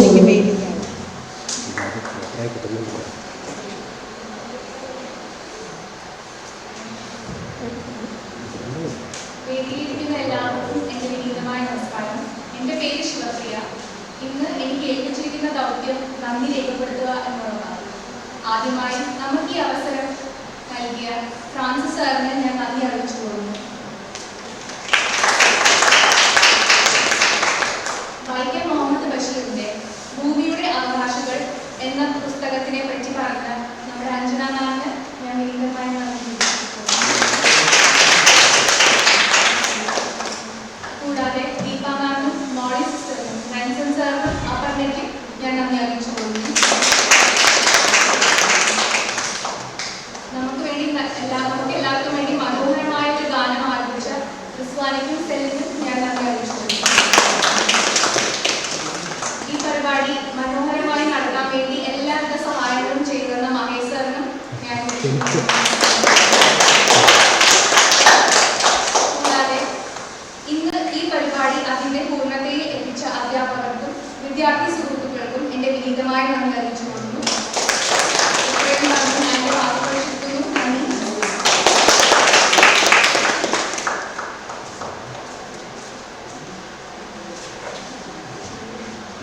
ഇന്ന് ഈ പരിപാടിയിൽ പങ്കെടുത്ത ഏവർക്കും ഒരിക്കൽ കൂടി നന്ദി അർപ്പിച്ചുകൊണ്ട് നിർത്തുന്നു. നന്ദി, നമസ്കാരം.